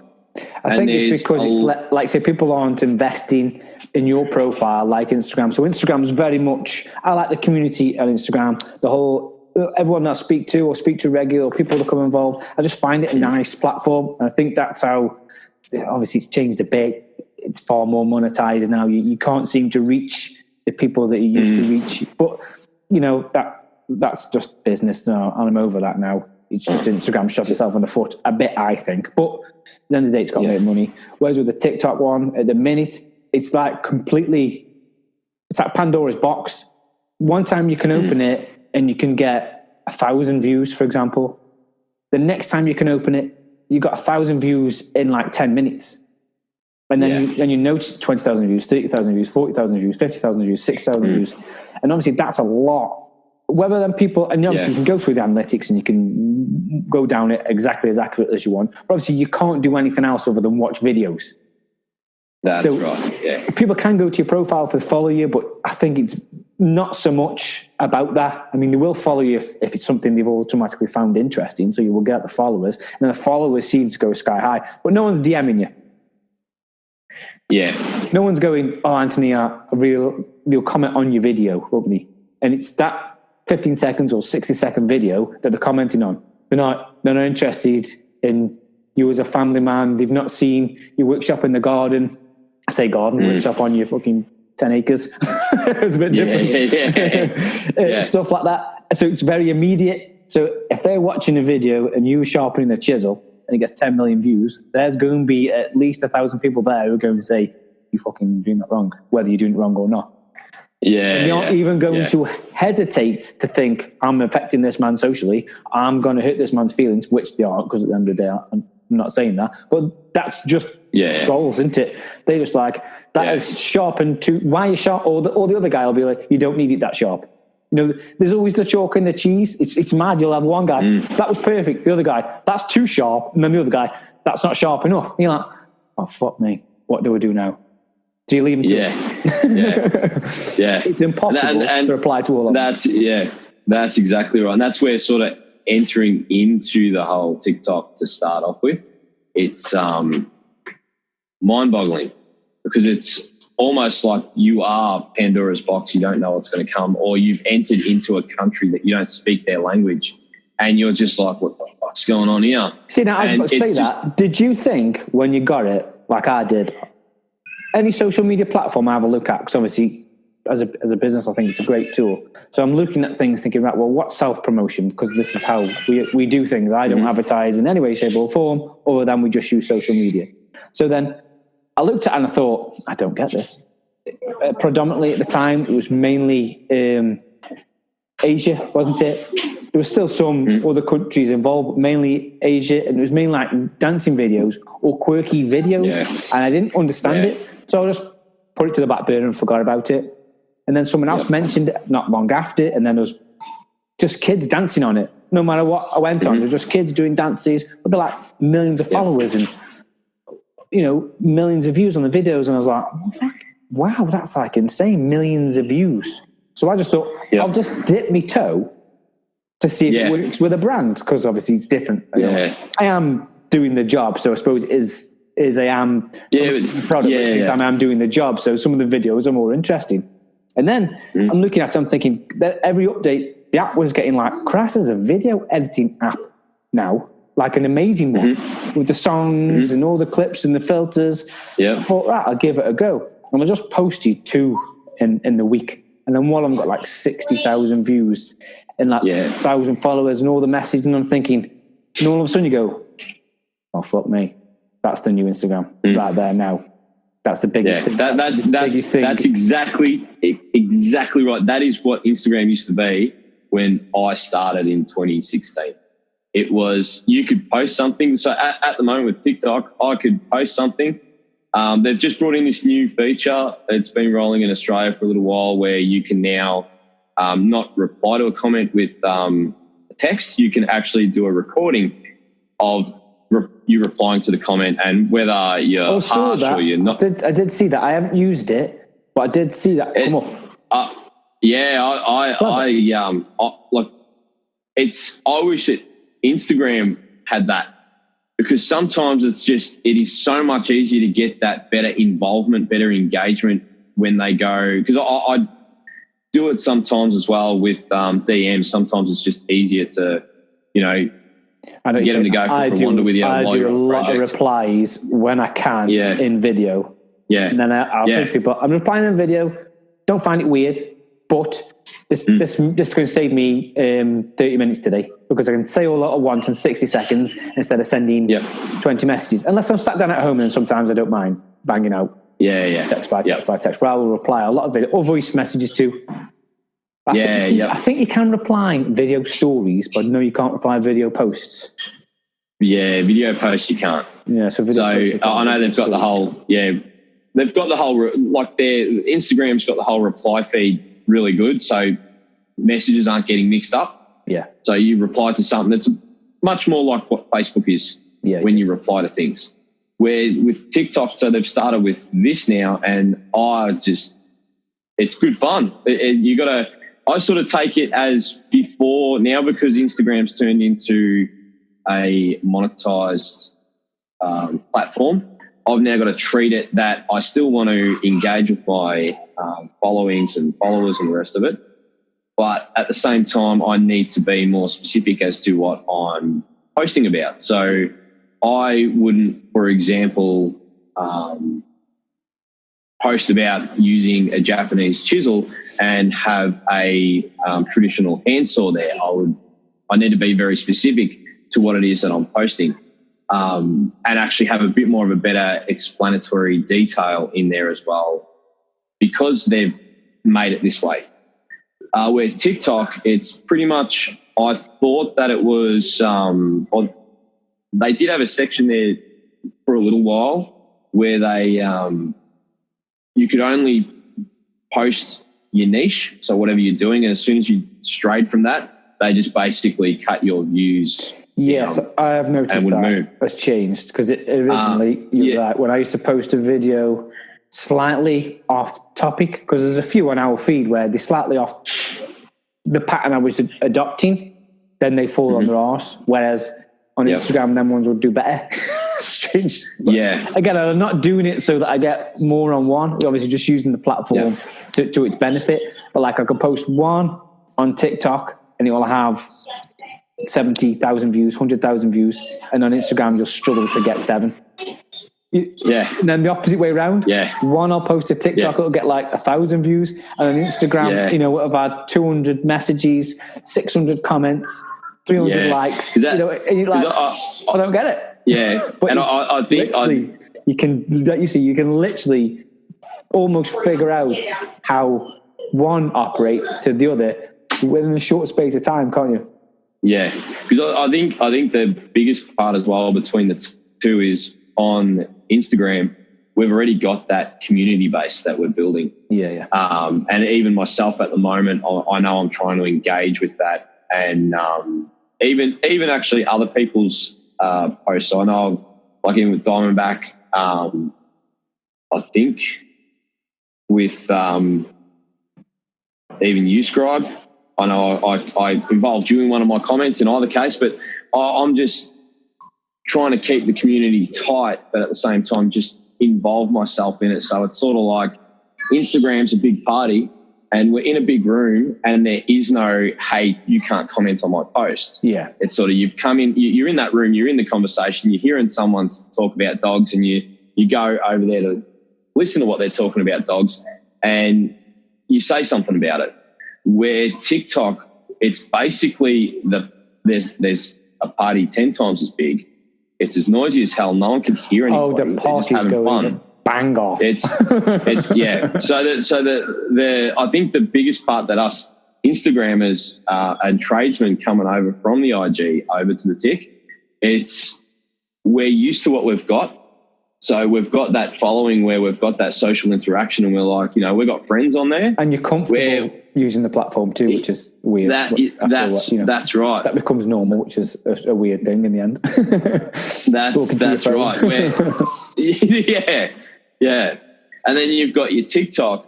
You're trying to make new friends. Basically. So you're the guy that nobody knows, or you're the person that nobody knows, and you're coming in with your skills, your products, your abilities, what you're going through in your day, and you've got to try and build that engagement. And I've seen other people do it in the sense of, they do a post to engage with their followers. I know at the moment I'm doing a lot of a short clip, do something about what I've got. I've got updates on the project that I do. Those posts don't do anywhere near as well as what the more creative ones, I suppose you'd call it, do. Well, I think I've watched a few of yours. One of them, you've just got a narrow gauge chisel on some end grain. And, all you're doing is literally scraping back and forth 4 or 5 times. That obviously just looks interesting, but it is the most simple thing. You don't need to teach anyone. You don't need to say anything. No one needs any more information. It's a sharp chisel, cutting end grain. So it means it's a very sharp chisel. So people will know 1 or 2 things when they watch it. 1, it's a very sharp chisel. And 2, it's quite a difficult thing to achieve on end grain in hardwood to get that done. So then people are watching it thinking, that's either satisfying. So it's one of them impulse watches where you just watch it 3 times.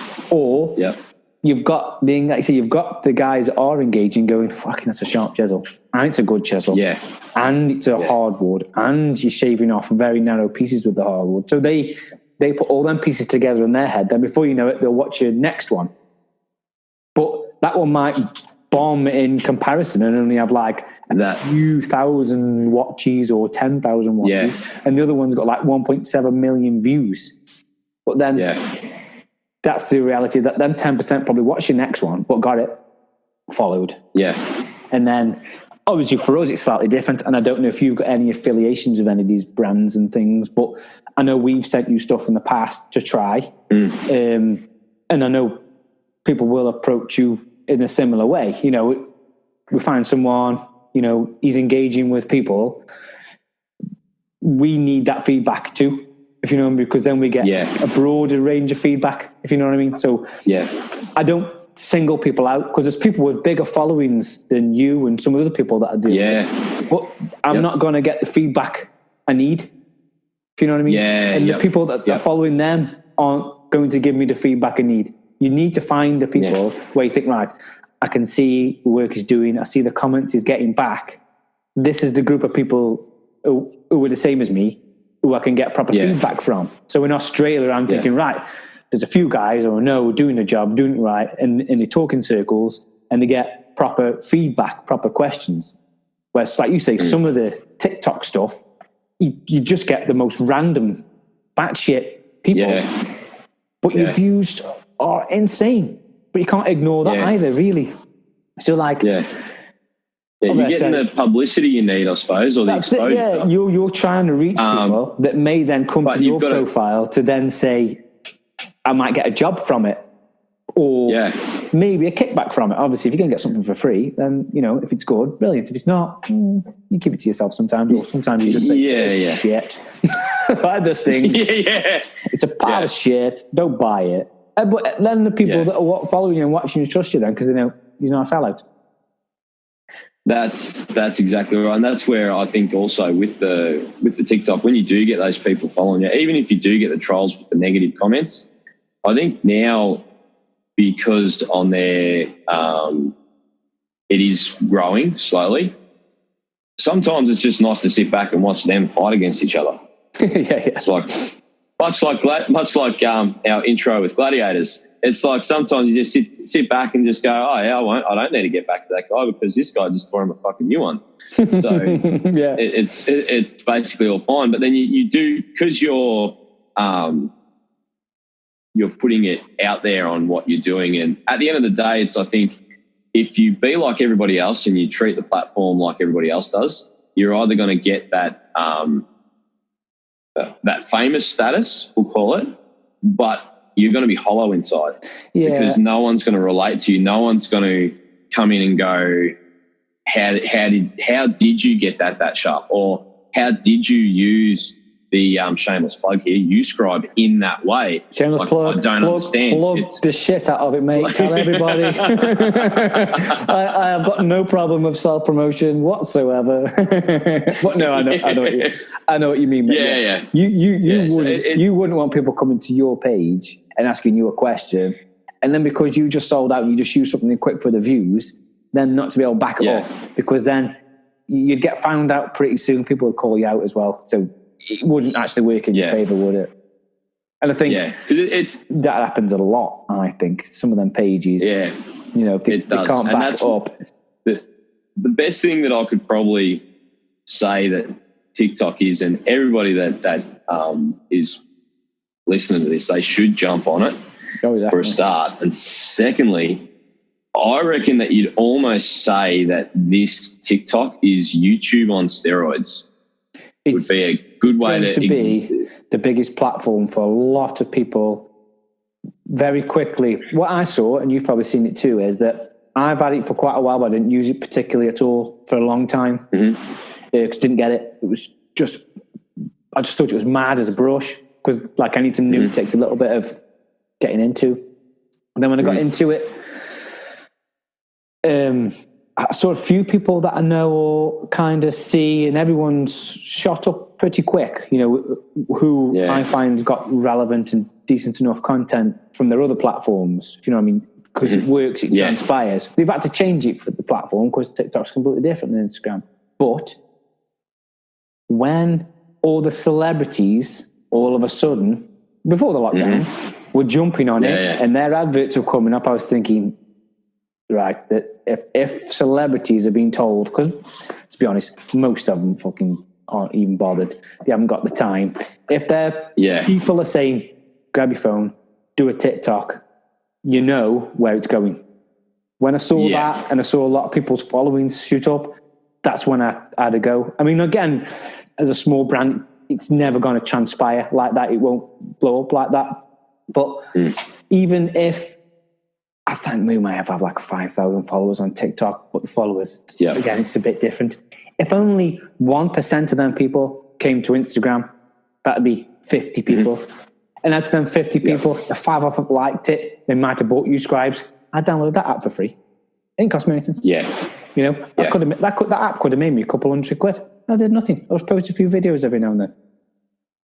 Mate, it's the platform is insane. There's going to be some big players advertising on there and definitely working with people to get them there. That'll be such a big platform. You see, I know quite a few companies and brands who are adopting it and saying them words. They're saying it's going to be here. You know, it's going to be on par with YouTube. Not necessarily the monetizing of YouTube. Obviously, that's next level. You know, people with 1 million subscribers on YouTube, it could pretty much retire if, you know, they carry on doing videos for 10 years. You know, I know quite a few that get between £6,000 and £10,000 a month from YouTube videos, which is insane.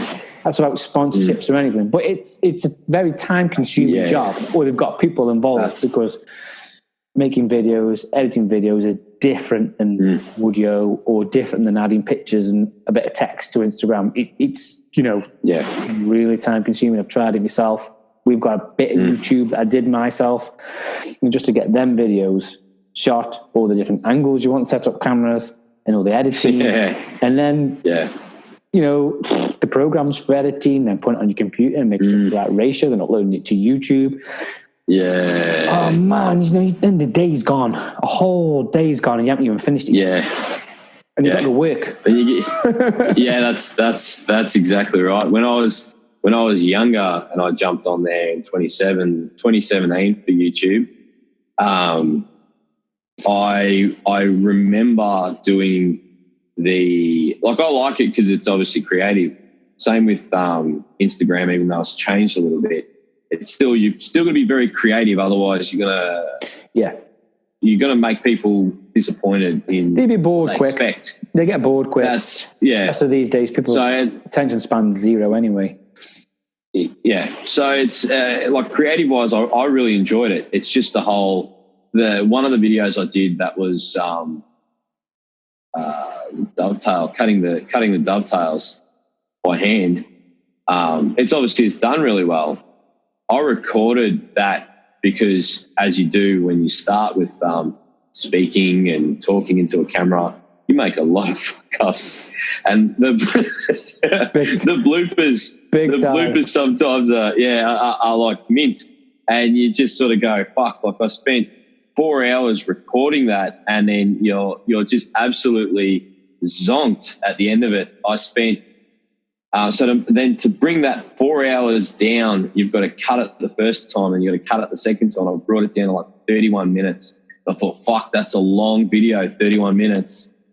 But that still took me 6 hours, and then I still had to wait because our internet is just so grand over here for uploading. I had to wait like 18 hours for it to upload. I was like so excited when it was up. And I swear to God, I was hoping that there wasn't a blackout to cut the Wi-Fi off or anything like that. It got up. I was like, that is a lot of work for, because I think that was one of the first posts I monetized, and I think it made like $102 for all that work. And you sort of stop, and that's where I started going, okay, I can't physically do 7 or 8 platforms, social media, getting in touch with everybody, and the rest of it, I just go, no, I need to pick the best 3. I need to focus on them, and I need to work because that's where my money is. And not sort of doing like this that we're doing. I enjoy it. I enjoy the podcast, listening to the other ones as well. They're they're brilliant. And same goes with the rest of it. It's I don't want to start coming in and monetizing what I'm doing, because then it's putting me in the wrong direction to where I want to be.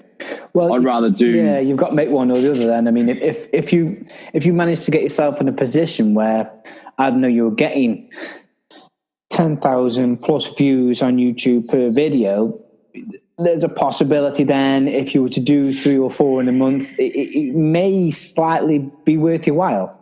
But then you would also need a few other things going on in the background. So like, again, purely just through research and all the other things I'll look into.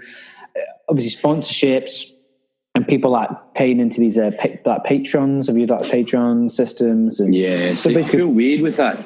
Yeah, so then it becomes, so then it's like me saying, I'll tell you what, I'll make a YouTube channel, but then people then pay you per month kind of in the background to do like even extra videos on certain things. Now I get it, and I think that's where the world will be. And at some point I may attempt something, got an idea, but man, it's the time in that initially versus the reward is zero. Like you've got to gear yourself up thinking, right, this is the long game. So and you've got get yourself in a position. Like all the people I know who do pretty well out of it, they now take on more of the responsibility from the start. But then a few people that I spoke to that do YouTube and they do make a decent bit of money out of it, say they make $2,000 or $3,000 a month out of it, they are recording in the video stuff, but then they're sending it out for editing. So they know they've got the following and they know they've got the people that are on YouTube to subscribe, but then what they're doing is they're cutting out that bit of work so that it works out for them. So they might be sending it to someone that maybe charged them 300 or 400 quid at a time. When on YouTube, they know they might be making 800 or 900 quid from it. So then you can see when it's worth it. But it takes years, you know. People just think they're going to go boom, social media, Instagram, TikTok, open boxes, do some giveaways. And they're going to get to 2,000 followers, and then it's going to plateau hard for a while, and it's tough. You've got to treat it either as something you enjoy, and you may do well from it, or don't sweat it and just let it go as it goes. And then at some point, you'll enjoy it more because it becomes too big a thing. Now, obviously, we'd use it for a business, and obviously, you're probably in the same position because your followers are 3 times ours. So I can just imagine. But some days, I just have to leave it. I can't cope with it. I have to have I've had about 3 or 4 days now where I haven't really been very active because you just can't post every day. Just try, even though you know how it works, you think to yourself, I know the machine, and I want to drive it. I want to be this robot. I want to be there for everybody all the time. And then sometimes you just go, fuck it. What, you're just human at the end of the day. You've got kids and stuff. And, you just have to leave it alone a little bit, don't you? That's exactly right. Exactly right. But we've had a good nail down there to social media, Anthony. Thank you very much. Not many people go down that deep because we can't. It's hard to understand unless you've been in all of it. But I know you're a family man. I know you've got a few kids, Anthony, from what I can see on your profile. It looks like you live in like a nice space. You've got a big open space, and you've got your own workshop, which is special. I've got a workshop down in Belen, so I've got to drive there. It's like a 17-minute drive. It's not the end of the world. It's just sometimes when you work. Yeah, I have to drive to you. Some big days. Yeah. So you know what I mean. It's just at the end of the day, you just feel like going home, not going to do more work. Yeah. But sometimes though, you need to be working from there. You can't do everything. You wouldn't get done. No. Well, that's the thing too. Like it's when you sort of go in the workshop, how I've built it. I've got somewhere just over $100,000 worth of machinery and tools and equipment. So it needs to keep operating. It can't just sit there. It's well, that's it for the people listening that haven't followed you maybe or not seen your stories or your posts in depth. Your workshops, it's pretty impressive. Full panel saw, plenty of space, edge bander, and you do your own spraying and things. You've got your surface. You're geared up, mate. It's not like you've got a makeshift. It's a fully operational workspace, isn't it, of all the gear? That's exactly right. That's how I wanted to get it operated, so that obviously with the business that I'm running at the moment, I do subby out a lot of my work, but I only subby the mundane stuff, probably the best way to put it, the stuff that I don't need to put my hand on. I just subby out. So we're sort of going, do everything, plus you don't want to do every last thing, do you? There's some things like painting, and it would just be a waste of your time. You know, you wouldn't take projects on. Like you say, you're the project manager, but you know, if you can be down the workshop making the cabinetry while the other guy's skimming or I don't know, plumbing, whatever it may be, then that's it. Isn't it? That's right. Where I'm more set up for the custom work. So I'd rather be doing, you know, a house lot of windows, double glaze, sashes, entry doors, your cabinetry. Furniture, not so much, because what I genuinely want to do with furniture, I think, is dying. So most people see it. Sorry to interrupt me. Most people see it as overkill these days. Yeah. They want the version of it. Yeah. They don't want that version of it anymore. Some people do, granted. And I've seen some of your live edge worktops and a few bits that you've done on vanities, and they will come up, but it's, like you say, it's rare, isn't it now? And these days as well, it seems like it's more the timber work is for the DIYer. Yeah. Where they just tend to the quality that's needed to get it into a client's home is just totally different. Where if I come in with my piece for a client and it's side by side with the DIY or the home handyman or wherever it is, it's you could see the difference between the pair of them, but then getting someone to pay for that piece is another story. Like, obviously I know I've got a good name and I've got a good reputation, but I found that people these days would rather spend, you know, $20,000, $30,000 in their kitchen and bathroom renovation than get a beautiful dining table made for $8,000. Like it's not going to happen. And that's my realization of it. And that's where, by having the 3 kids, the missus, I say the missus, but she's not that bad. Mine. She'll never listen, but if she does, what a beautiful lady, and how well she keeps that house and looks after the family. Well, I'd say, mind you, she's like just over there, probably the other side of this door, with her ear on it, and she's all right and all right. Behind every good man, Anthony, I'm on them. I know, like, I can't do what my wife can do. I'm not one of them soppy romantic types, but behind every good man needs to be a good woman, otherwise this doesn't happen. So we have to be real and say they do their part, mate, that we couldn't do for definite. No, that's right. And that's where I think sort of starting the business off, it was also to sort of go, in 2010 I had a different business, and it was a lot more better for all your custom solid timber. The business I called it was Traditionally Unique Furniture. So I was coming up as one of these posh furniture makers. Yeah, trying to be high end, shall we say. It's pretty much, So that's where I started it with the business, but I had to shut that one down due to a car accident I had.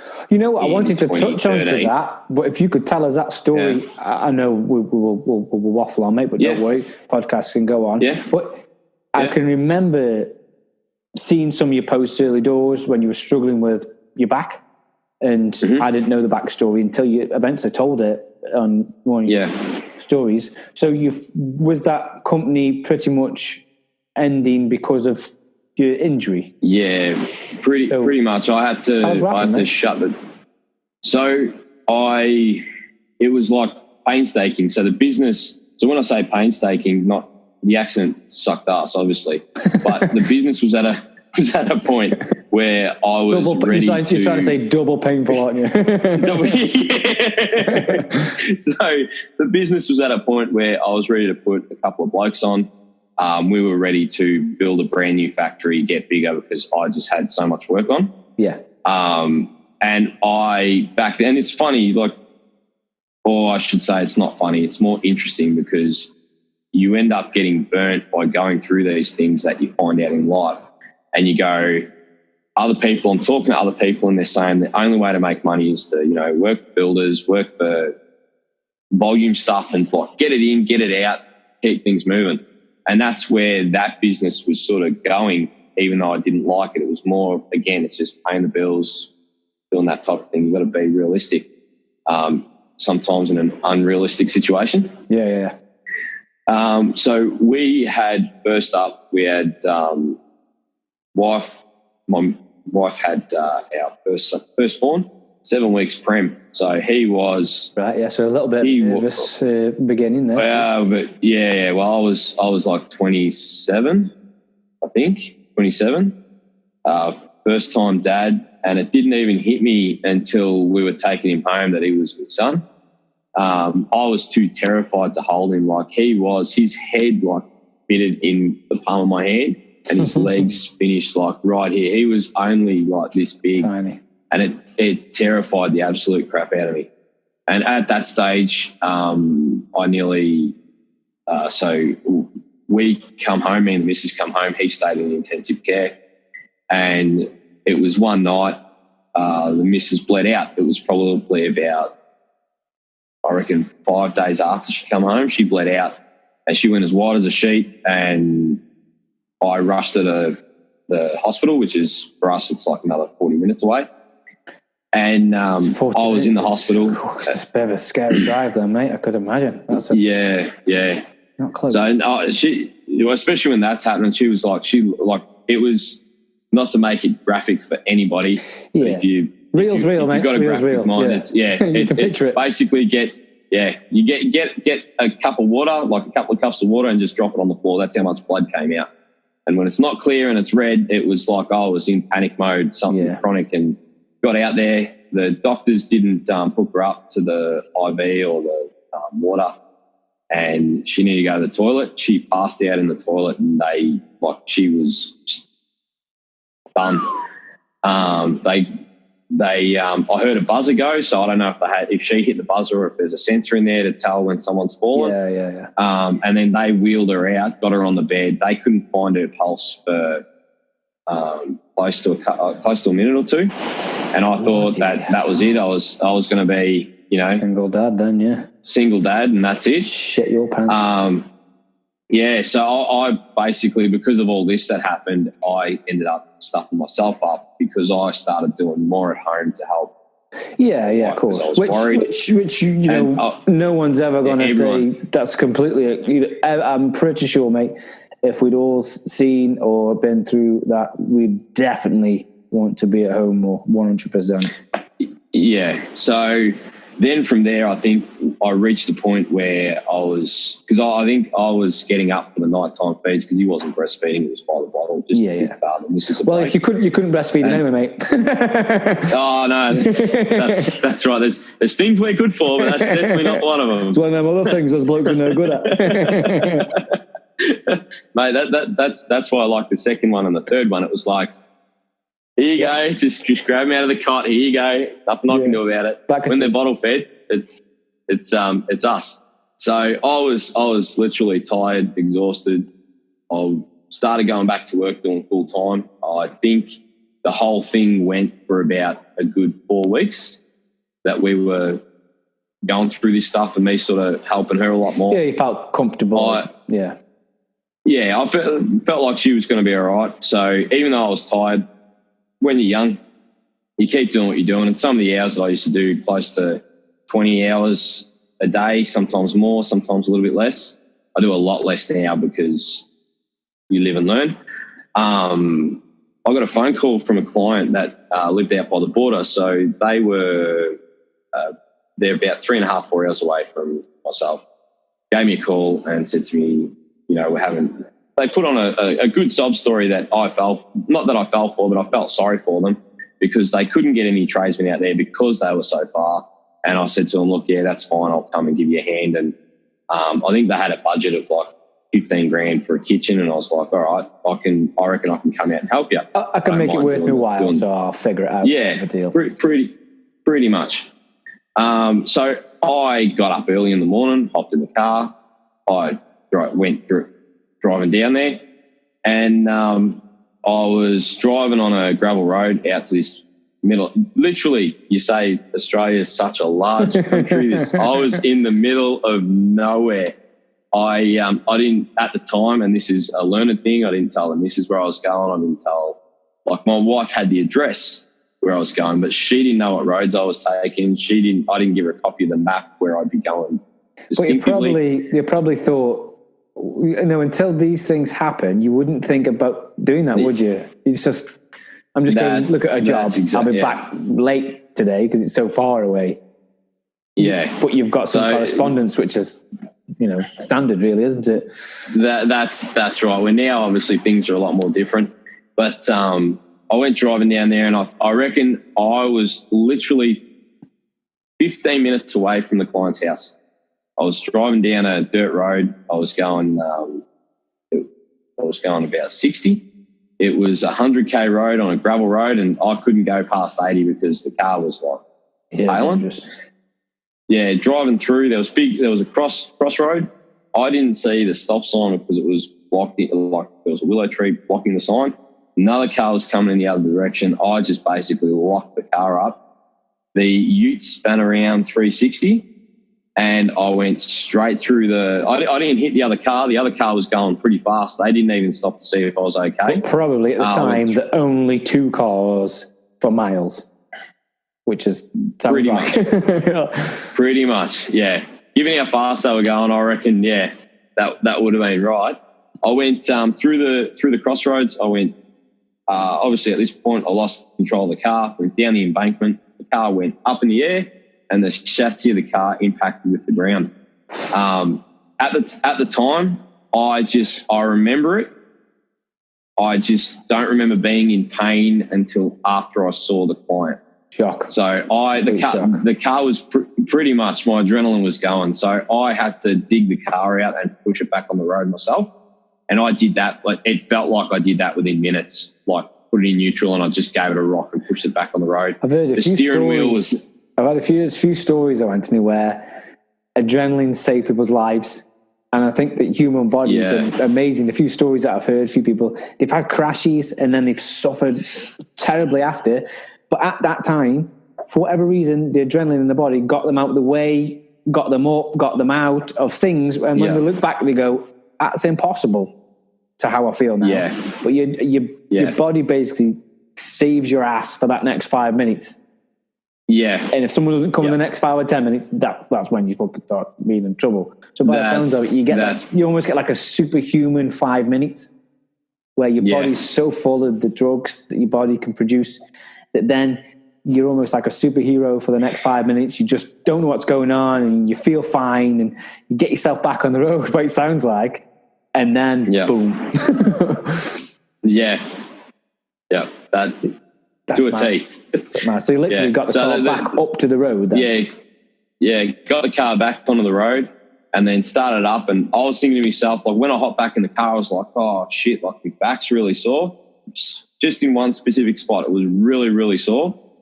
And I thought, I'm literally around the corner. I'd be a douchebag now to basically turn around and go home. Yeah, I went there. I went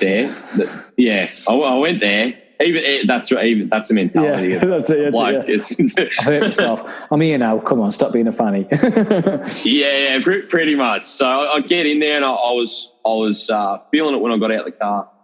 Had the consultation with them, and hopped in the car, and I gave the car at the time. I'm like, fuck, like this is bad. I'm about 2 hours out from Bendigo, and the steering wheel's like this. The car's driving straight, but the steering wheel's like this because I obviously bent one of the rims. Yeah. So I took my time getting out to Bendigo. I had a guy that looked at the car and sort of got it right for me. Cleaned up the wheels, and it was driving a lot more straighter.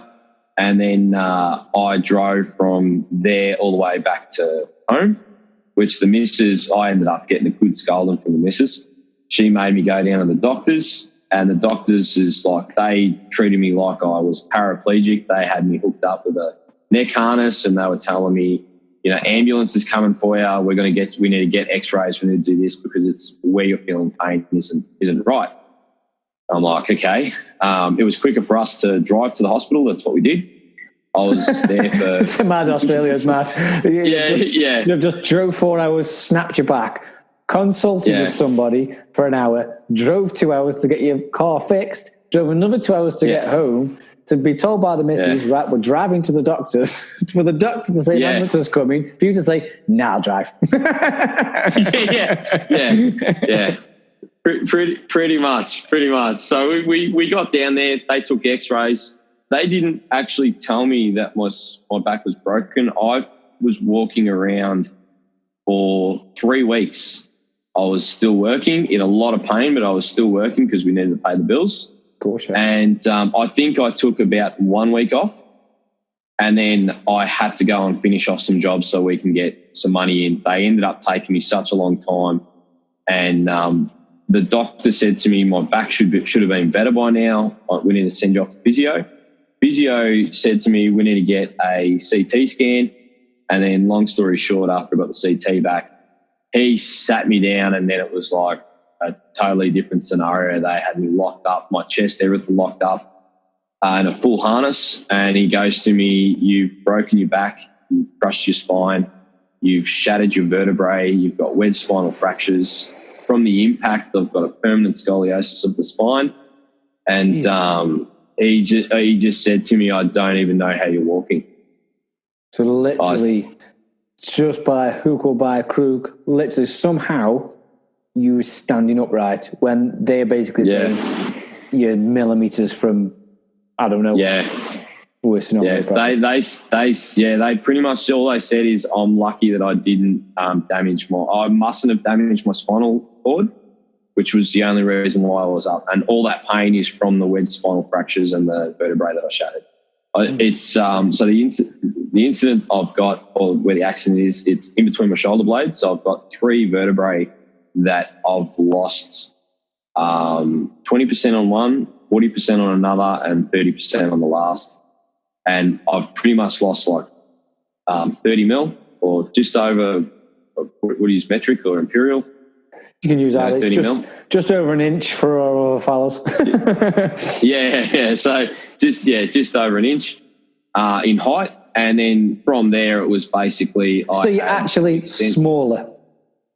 Yeah. That crash made you smaller. That made me smaller. No way. That was mad. Yeah. Absolutely insane. Absolutely insane. You are an inch and a bit smaller from the crash. Yeah. That's crazy, that is. That's crazy. Yeah. So it's... Then from there, I went on... so I had the harness on. They told me that I couldn't move around for 6 weeks. The pain will stop. 6 weeks turned into 3 months. And then at 3 months, I got to the point where they said to me, no, we've got to take the harness off and we need to go through the rehab. Something else is going on. I went to 6 or 7 specialists. None of them would touch me because my spine wasn't out by 45 degrees. It was only out by 22. So they wouldn't cut me open and do any fusion works, which I was semi-half fine with. But at this time, you were thinking of anything, though, weren't you? But you pretty much. The only bit of relief I got was the fentanyl patches, which even that got to a point because I got such a high tolerance for drugs. I was on the second highest dose that I could legally take. And that fentanyl is not good news, is it? If you're on it for a long time, either. No. Then so even from that, so I had my drugs. When they took the harness off, I fell to the ground because I lost all my muscle mass. Yeah. It took me 3 months to learn just how to walk, and literally not even far, like just baby steps. And it took me another 8 weeks to be able to consistently walk for 15 minutes. It was just a long process. When after a little while being on the drugs, the specialist said to me, we're worried that you're going to stop breathing at night time. This is Oh, one of nice. the things Just that people don't thanks. know. Yeah. Like cheers. Yeah, Thanks for the next bit of info. Yeah, they don't tell you about it when you're taking it. They just give you a leaflet and expect you to read it, which when you're doped up, you don't read shit. Just want the pain go. Yeah, pretty much. So it's they then from there they put me into like literally a drug rehabilitation center where they pumped me so much with ketamine, which is a horse tranquilizer. Yeah. To help me get over the withdrawals.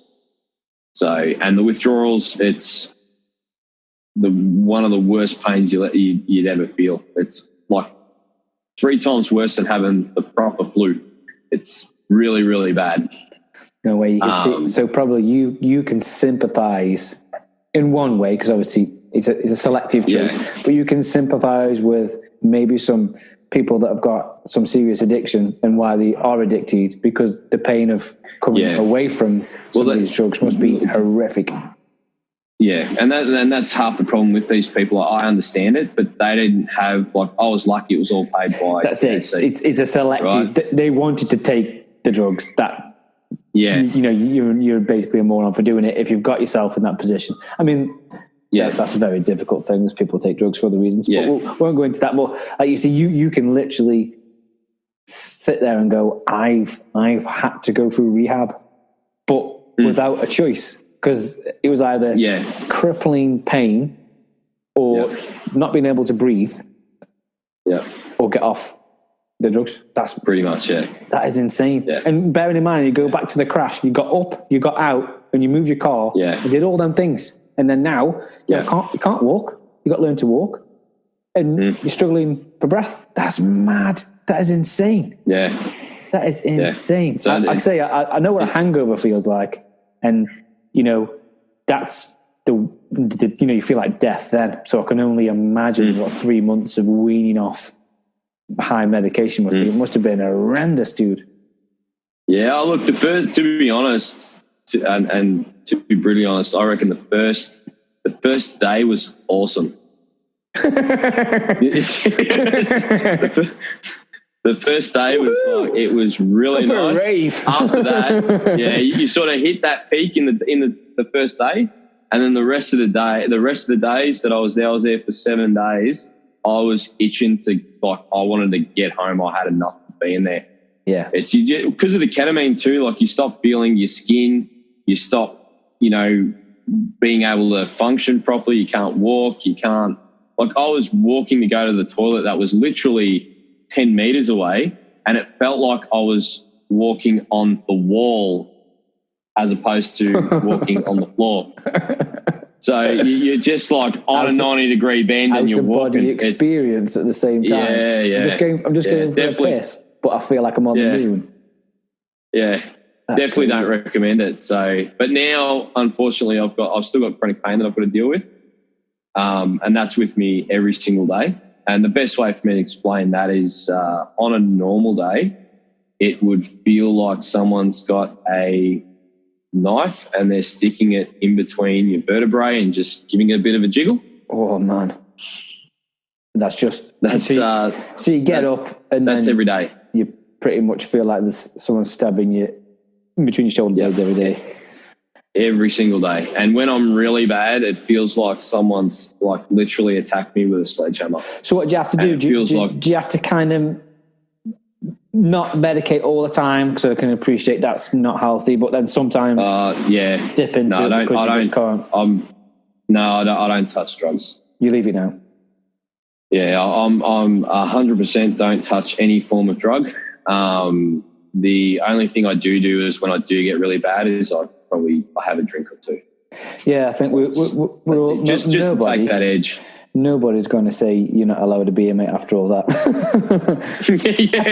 I tell you what. I mean, I'm no expert, so don't take this as gospel. But quite a few people have spoke really highly of these CBD oils. I don't know if you've tried any of them things. Yeah, we can't get them here. Are you joking? Is it not allowed? Yeah, no, that's not allowed. Dick. I wonder if they maybe I don't know, maybe they will in the future. But a friend of mine, I say a friend, someone that, again, meant for social media. He is a friend, I don't mean that way. But he takes CBD oil for a few things, and he says had some amazing like, effects from it, and he feels better. His pain's nowhere near as bad. He's got lower back problem, sciatica and stuff like that, and a few other things. A few other people have told me about these CBD oils. Like, I was even contemplating just having them for general health. I mean, because they've got no THC effect. You don't get high. It's just whatever the CBD effects are. But it's a shame, mate. So maybe got to get them on the black market. Maybe if I can send some use. The Australians are strict. It's hard enough selling plastic pots. God forbid. I reckon them in the post. I reckon a few more years they might bring it in. That might be good, especially for medicinal. I don't mean it as like, you've got legalized weed like some countries or some places in America, but I mean, it does seem a lot of people are saying what good effects it's getting. I bet for some people it does nothing. Even you might take it and nothing, be unlucky, but you might get it. If it was 10% better, 10%'s a lot better than nothing, isn't it, mate?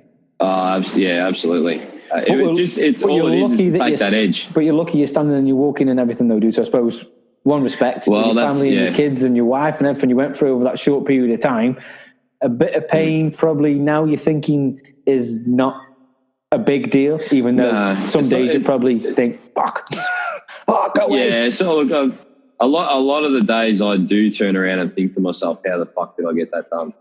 Especially with how I'm sort of moving around at home and hard to get up, hard to breathe, hard to sleep at night, and I've got to stay up till 2, blooming trying to get myself tired.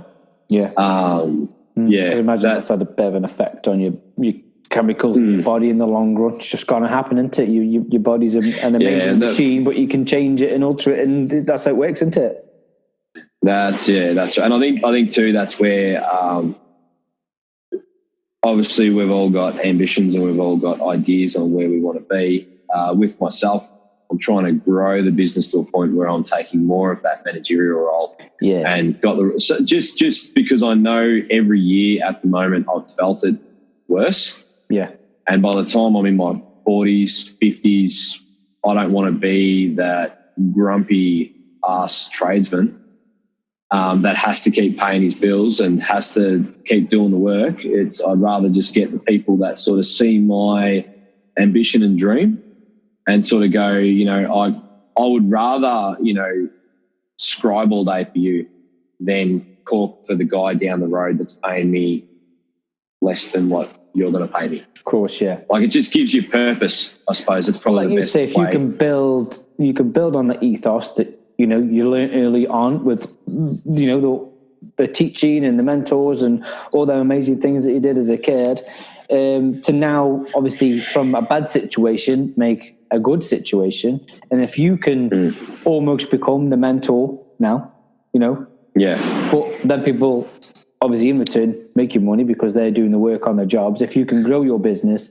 so you're more of the project manager, you'll always be hands-on. I dare say it's going to be a tricky and a very difficult day to drop the tools. But at the same time, if you're spending more time with a family and it's not causing you back as much jeopardy, like you say, you're not kidding yourself. As years go on, it's going to get tougher. It's going to get tougher for us all anyway. Without injuries. That's right. So you're just being realistic and thinking, right, well, how do I phase myself not out of work but into a position to work safely? Because if like, say, someone like yourself's working by himself and not doing things correctly, the repercussions for you are far worse than maybe somebody else. You've only got to slip a little bit and fall. Yeah.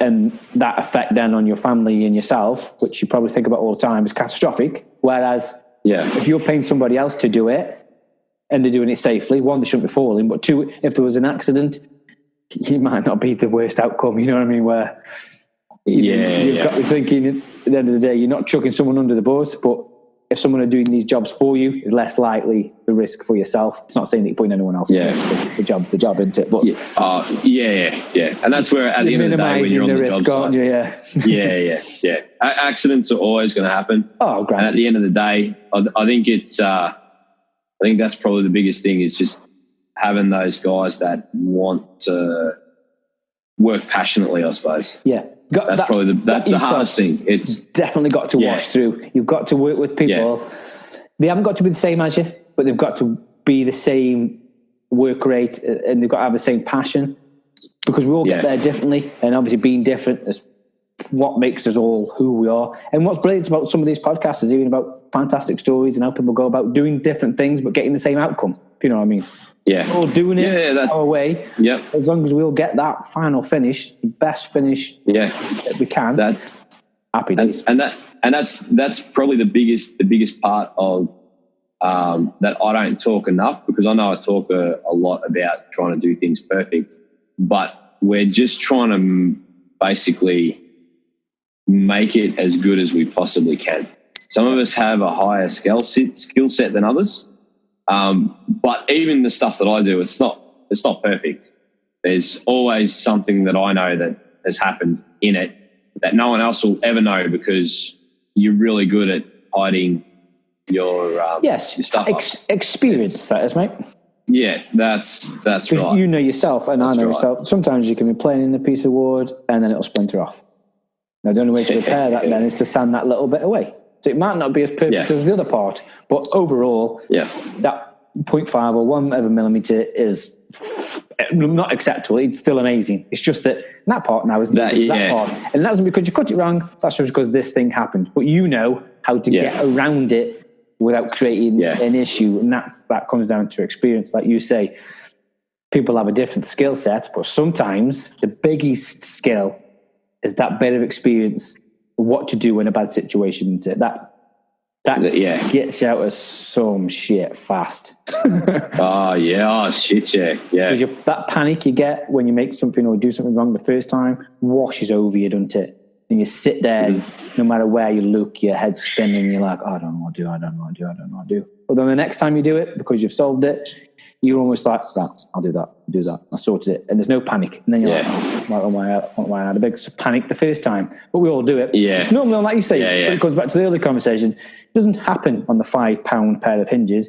It happens on the $5,000 appliance or the $6,000 worth of timber that you're putting around a room. That's when it happens. Yeah, that's exactly right. Oh my gosh, how many times? All the time, dude. All the time, dude. But listen, Anthony, I don't like to cut podcasts short because I'd like to go on forever, but we'll definitely revisit this another time. Your story is very interesting. I think people are going to really like this, mate. I do anyway, for the start. I think it's brilliant. What I tend to do is we've got to wrap it up at some point, and I think we'll go down finishing there, because we could probably talk the next part another time quite easily, mate. There's a lot of stuff you've done. I know there's a lot of stuff that we paid, and there's a lot of stuff we've talked about on DMs in the past that we could easily talk for hours and hours on. But that's why I like to save Absolutely. some. Can't give everyone all the stuff. Can't give them all the juice straight away. Well, it's a social secret, isn't it? You've got to have content. You've got to create content, and you've got to work out. I can't believe I speak to so many people, and there's so many people I've got like lined up for the podcast whose stories are insane. You're just like, I need to hear it. And if people, and other people are going to listen and go, no fucking way, that's mad. You know, it's just maybe that's just because I'm a bit of a social creature anyway, but I like to hear people's backstories. I don't know what it is. I like putting the whole story to the people that I'm seeing. Some people have got quite normal stories, but everyone's got a bit of something that's going on.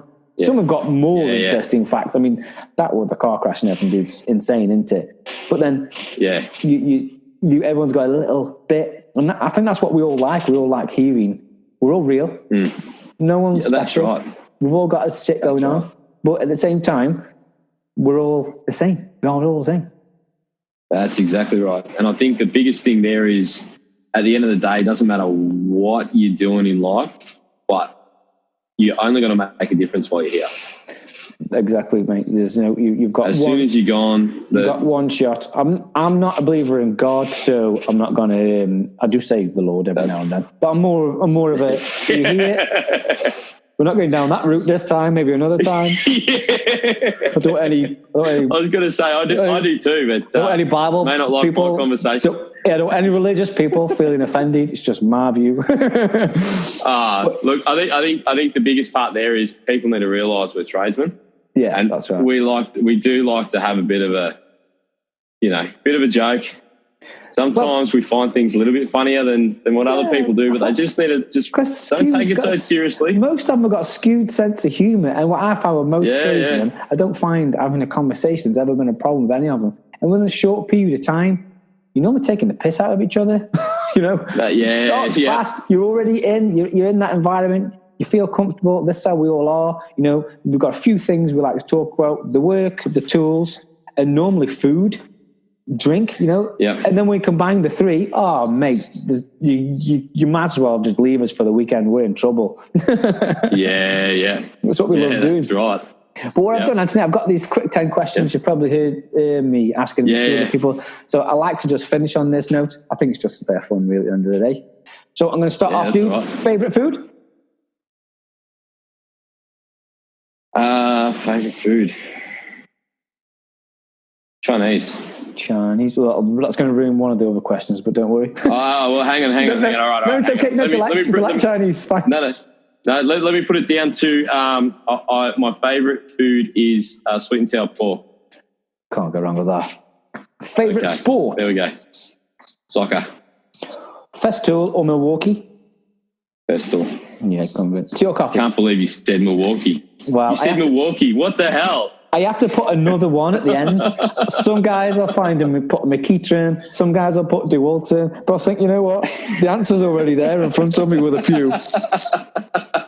so I'm going to have to change these. They don't correlate for everyone, but I just like to ask the same one. You need to make it harder. You need to go like Festool or Mefel. Which one are you going to choose? Oh, fucking hell, mate. The problem is then, that's the thing is, right, you can't answer that. That's a whole... Yeah. There's 9 podcasts there. It's too difficult. Dominoes or biscuits?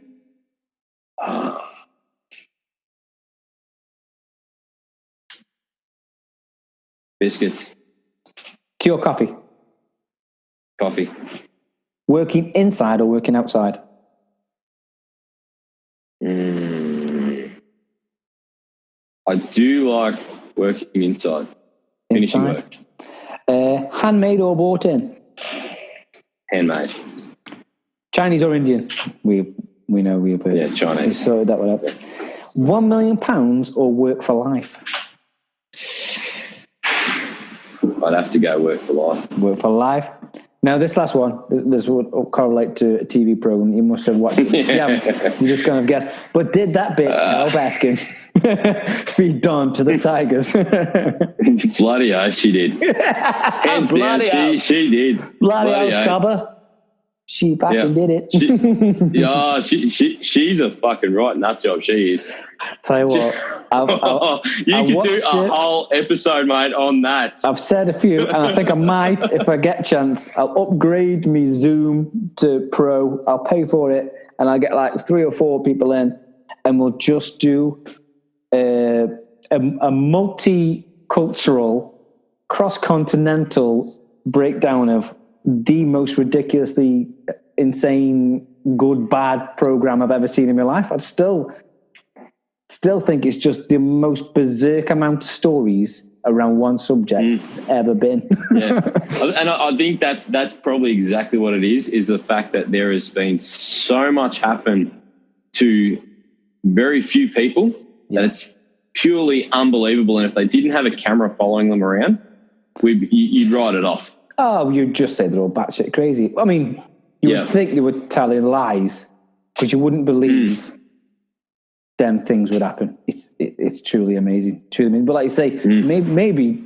in between all the trade talk and stuff, I have got an idea of popping in and talking about some more relevant things so that it isn't always the same. Because obviously, even though I want the podcast to be trade related because we're all tradesmen, there's nothing saying we can't just talk about things like we wouldn't on the building site, because sometimes that's what we're doing is talking about the TV program or the movie or Just do a special edition. Yeah. Oh, bring one out every few months. Just before we shoot, Ant.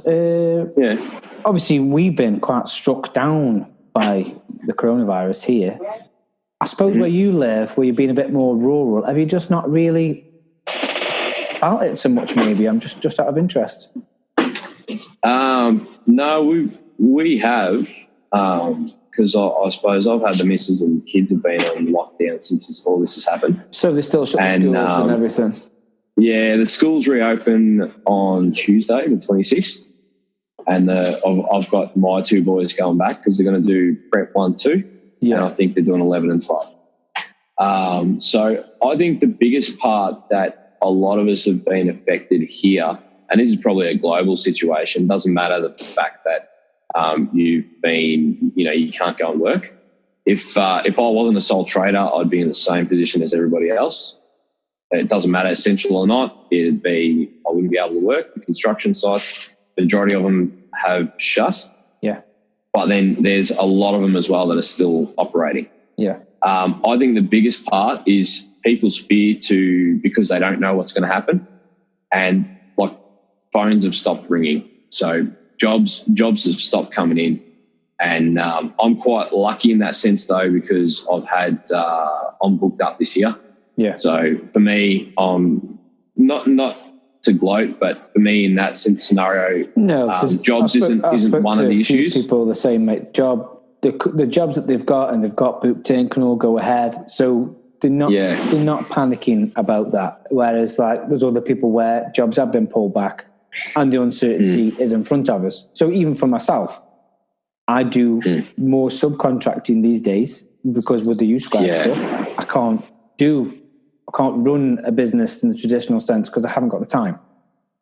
Yeah. So obviously for me to be subcontracting is a great local firm, but if they feel the hit, I will feel the hit. So my work will dry up. So I will need to go back to doing more of my own work, which I don't mind. I can quite happily get back to, but then it may change up what I'm doing on the regular, if you know what I mean. So it might be that you've got to start dipping your toe back into work that I possibly don't like to do because it's there and it's available, which is fine. But the uncertainty is definitely worldwide, I think. Apart from, like, say, some people might not get affected, and there'll be probably some people that are going to benefit from it. But I just wondered, because obviously this bigger country is different. I spoke to a few people. I don't seem to have seen a great deal of Australians that have, I don't mean lockdown, but they've been working still. And I think maybe because a lot of them work in rural areas, though. So if they're already in a house, it's empty, or the customers and themselves really don't see a great deal of people anyway, and they felt comfortable with it. And as long as they're working safely, then so be it.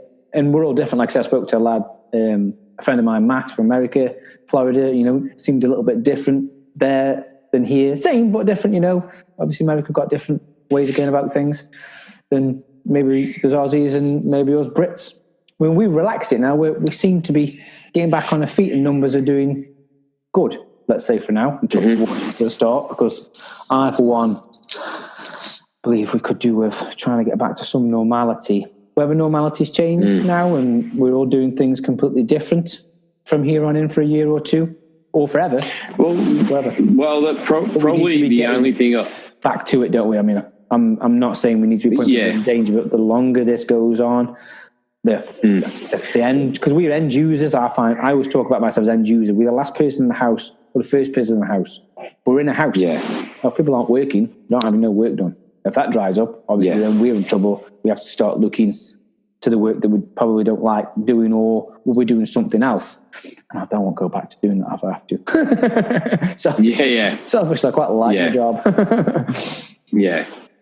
So that's probably where I've felt it, in the sense of, over here, like, not that you can't be nice to people, you can be nice to people, but basically, like, a lot of the nut jobs are out, and it shows sort of when you do go out and go to the shops. And at the moment, it's calmed down a lot more. But when this all first started, I think I spent a day that I didn't go to work, I drove from Ballarat all the way down to Melbourne, going to different shopping centres just to get food supplies, because I thought I was one of many people that thought, what are these idiots doing, buying all the toilet rolls, buying all the food supplies? Like, what the hell are they doing? Like, this isn't World War. They're idiots. And then at the end of the day, it's dog eat dog. If I don't go and look and see that, there's some flour there, we can make stuff with it, and I don't go and grab it, it's my kids are going to be the ones suffering. And I know, and that's something where I've been crazy disappointed. Yeah. Just we're all the same. But now that it's in the start as well, you get that initial shock where adrenaline obviously can't kick in, and you've got to come to the realization that this is really happening. The government's saying we can't leave our homes unless you're an essential worker. It's reality, and then when you go through the motion, and it's been happening for 8 weeks and some, it becomes normal for us humans. We sort of adapt a little bit better. Yeah. But it's still not stopping the whole, because we've got on top of this, when people do start going back to work, we've got the realization of, we've got the recovery period that a lot of people don't really talk about too much. It's the government over here seem to be really worried about hospitality, those cafe shops, those pub businesses, things like that. They're really worried about. But at the end of the day, it's, if they don't work, and they're saying that's like 85% of the workforce, then if they're not working, there's a high chance they're not going to call us trades in to do work, because they haven't got an income. That's the effect, isn't it? Yeah. That's right. So even after all this, there might be, a good 6 or 8 months where we're actually doing things that we possibly don't really want to do, but at the same time, it's gonna pay the bills. And I don't mean whoring out. No, I agree, mate. We've got to work, and I won't pull my face. I'm one of them blokes. If the carpentry world dried up in the UK and there was no carpentry work, I'll be doing something else. If you know what I mean? I've got this business, but obviously that's a different ball game. I would do something else. I would not mind delivering parcels. I would do whatever it takes. I've not got a problem. I will go to work, I'll earn the money, and I'll come home. So I'm not going to sweat it. But it's just that uncertainty. And I think, like, say, whether I'm asking you or I'm asking somebody else, I think that's the only thing now that's worrying us. I think we're all quite comfortable in the fact that we know it's not going anywhere, and the majority of us are going to be fine.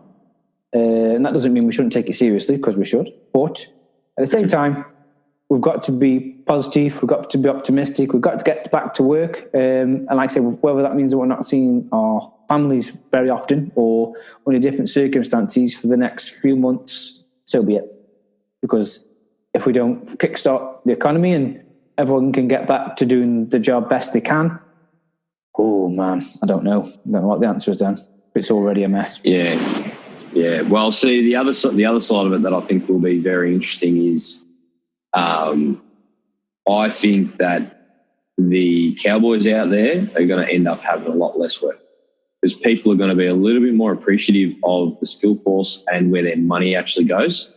And as I'm sure you're aware of, and probably a fair few of your listeners would be aware of, when you go into someone's house and you see that it's been done by a cowboy and you've got to do that repair work, clients don't like paying for things twice, and that's going to end up starting to get larger, where they're going to stop and go, hang on a minute, you're $500, but the bloke down the road saying he's $350, but what are you doing that's totally different to him?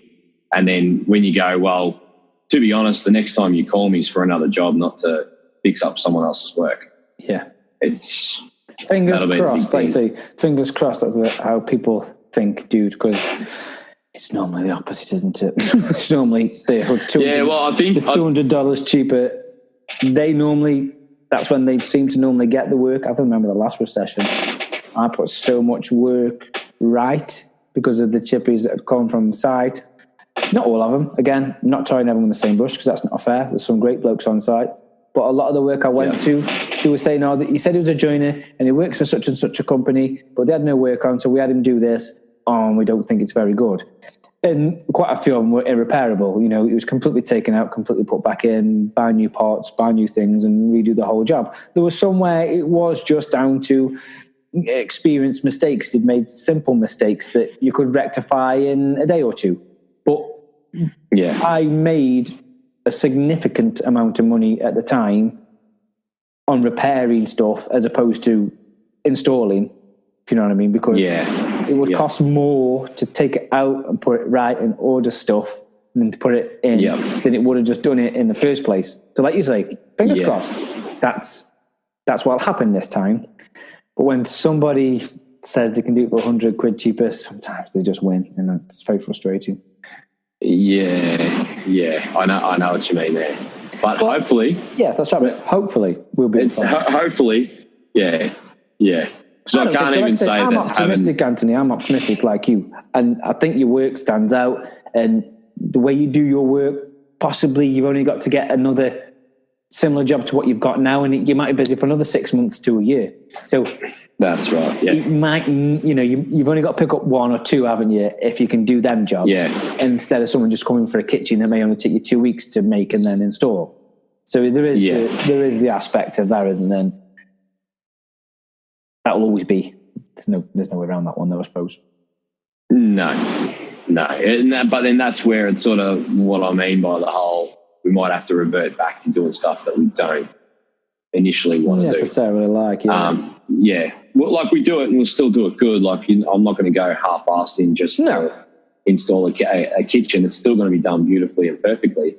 But if you have to, you have to. That's it.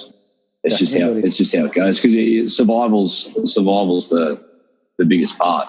And at the end of the day, like me and you can go without a feed here and a feed there, but when you've got to support your family, it would be a very different ball game, mate. Very different book. We might have to start buying tigers then. With what they make? Having a few tigers. Having a few tigers outside. And even too, I'm pretty sure at the back of Baskin's joint, she's got some crocs hanging out in the back. Oh, mate, doesn't she? Crocs. I'm also there kangaroos, bears, and everything. I'm pretty sure that those tigers ate a fair bit of old mate, and she got the rest of it scooped up and chucked it straight in with the crocs. Yeah, that's it. She's not stupid. No. But listen, dude, it's been really good, mate. Honestly, I've really enjoyed it. I think the story's really interesting. I think people are really going to enjoy it, mate. But I know probably in Australia now it's getting on a bit. Yeah, 20 past 9. 20 past 9. It's a bit. And it's just getting about lunchtime here. So with that 9-hour difference, it's a bit of a crazy one to organise. But listen, dude, stay safe. Look after yourself. Don't work too hard. I know that's probably falling on deaf ears because you look like you're working hard all the time. But I really appreciate your time, Anthony. Thank you very much. And we'll definitely dip back in some of them other things in the future. Absolutely. But look after yourself, dude. It's good fun. You too, again, mate. Thank you very much for your time, mate, and I'll speak to you soon. Absolutely. Bye, mate. Have a good one. See ya. Grazie. That's wonderful. Thank you. Thank you. Come again. Doing a great job. Thank you very much, sir. I don't think you'll regret it. Time to go home. I'm out of here. I'm Pickle Rick! Thank you so much for being my friends. Good Job of Knock podcast.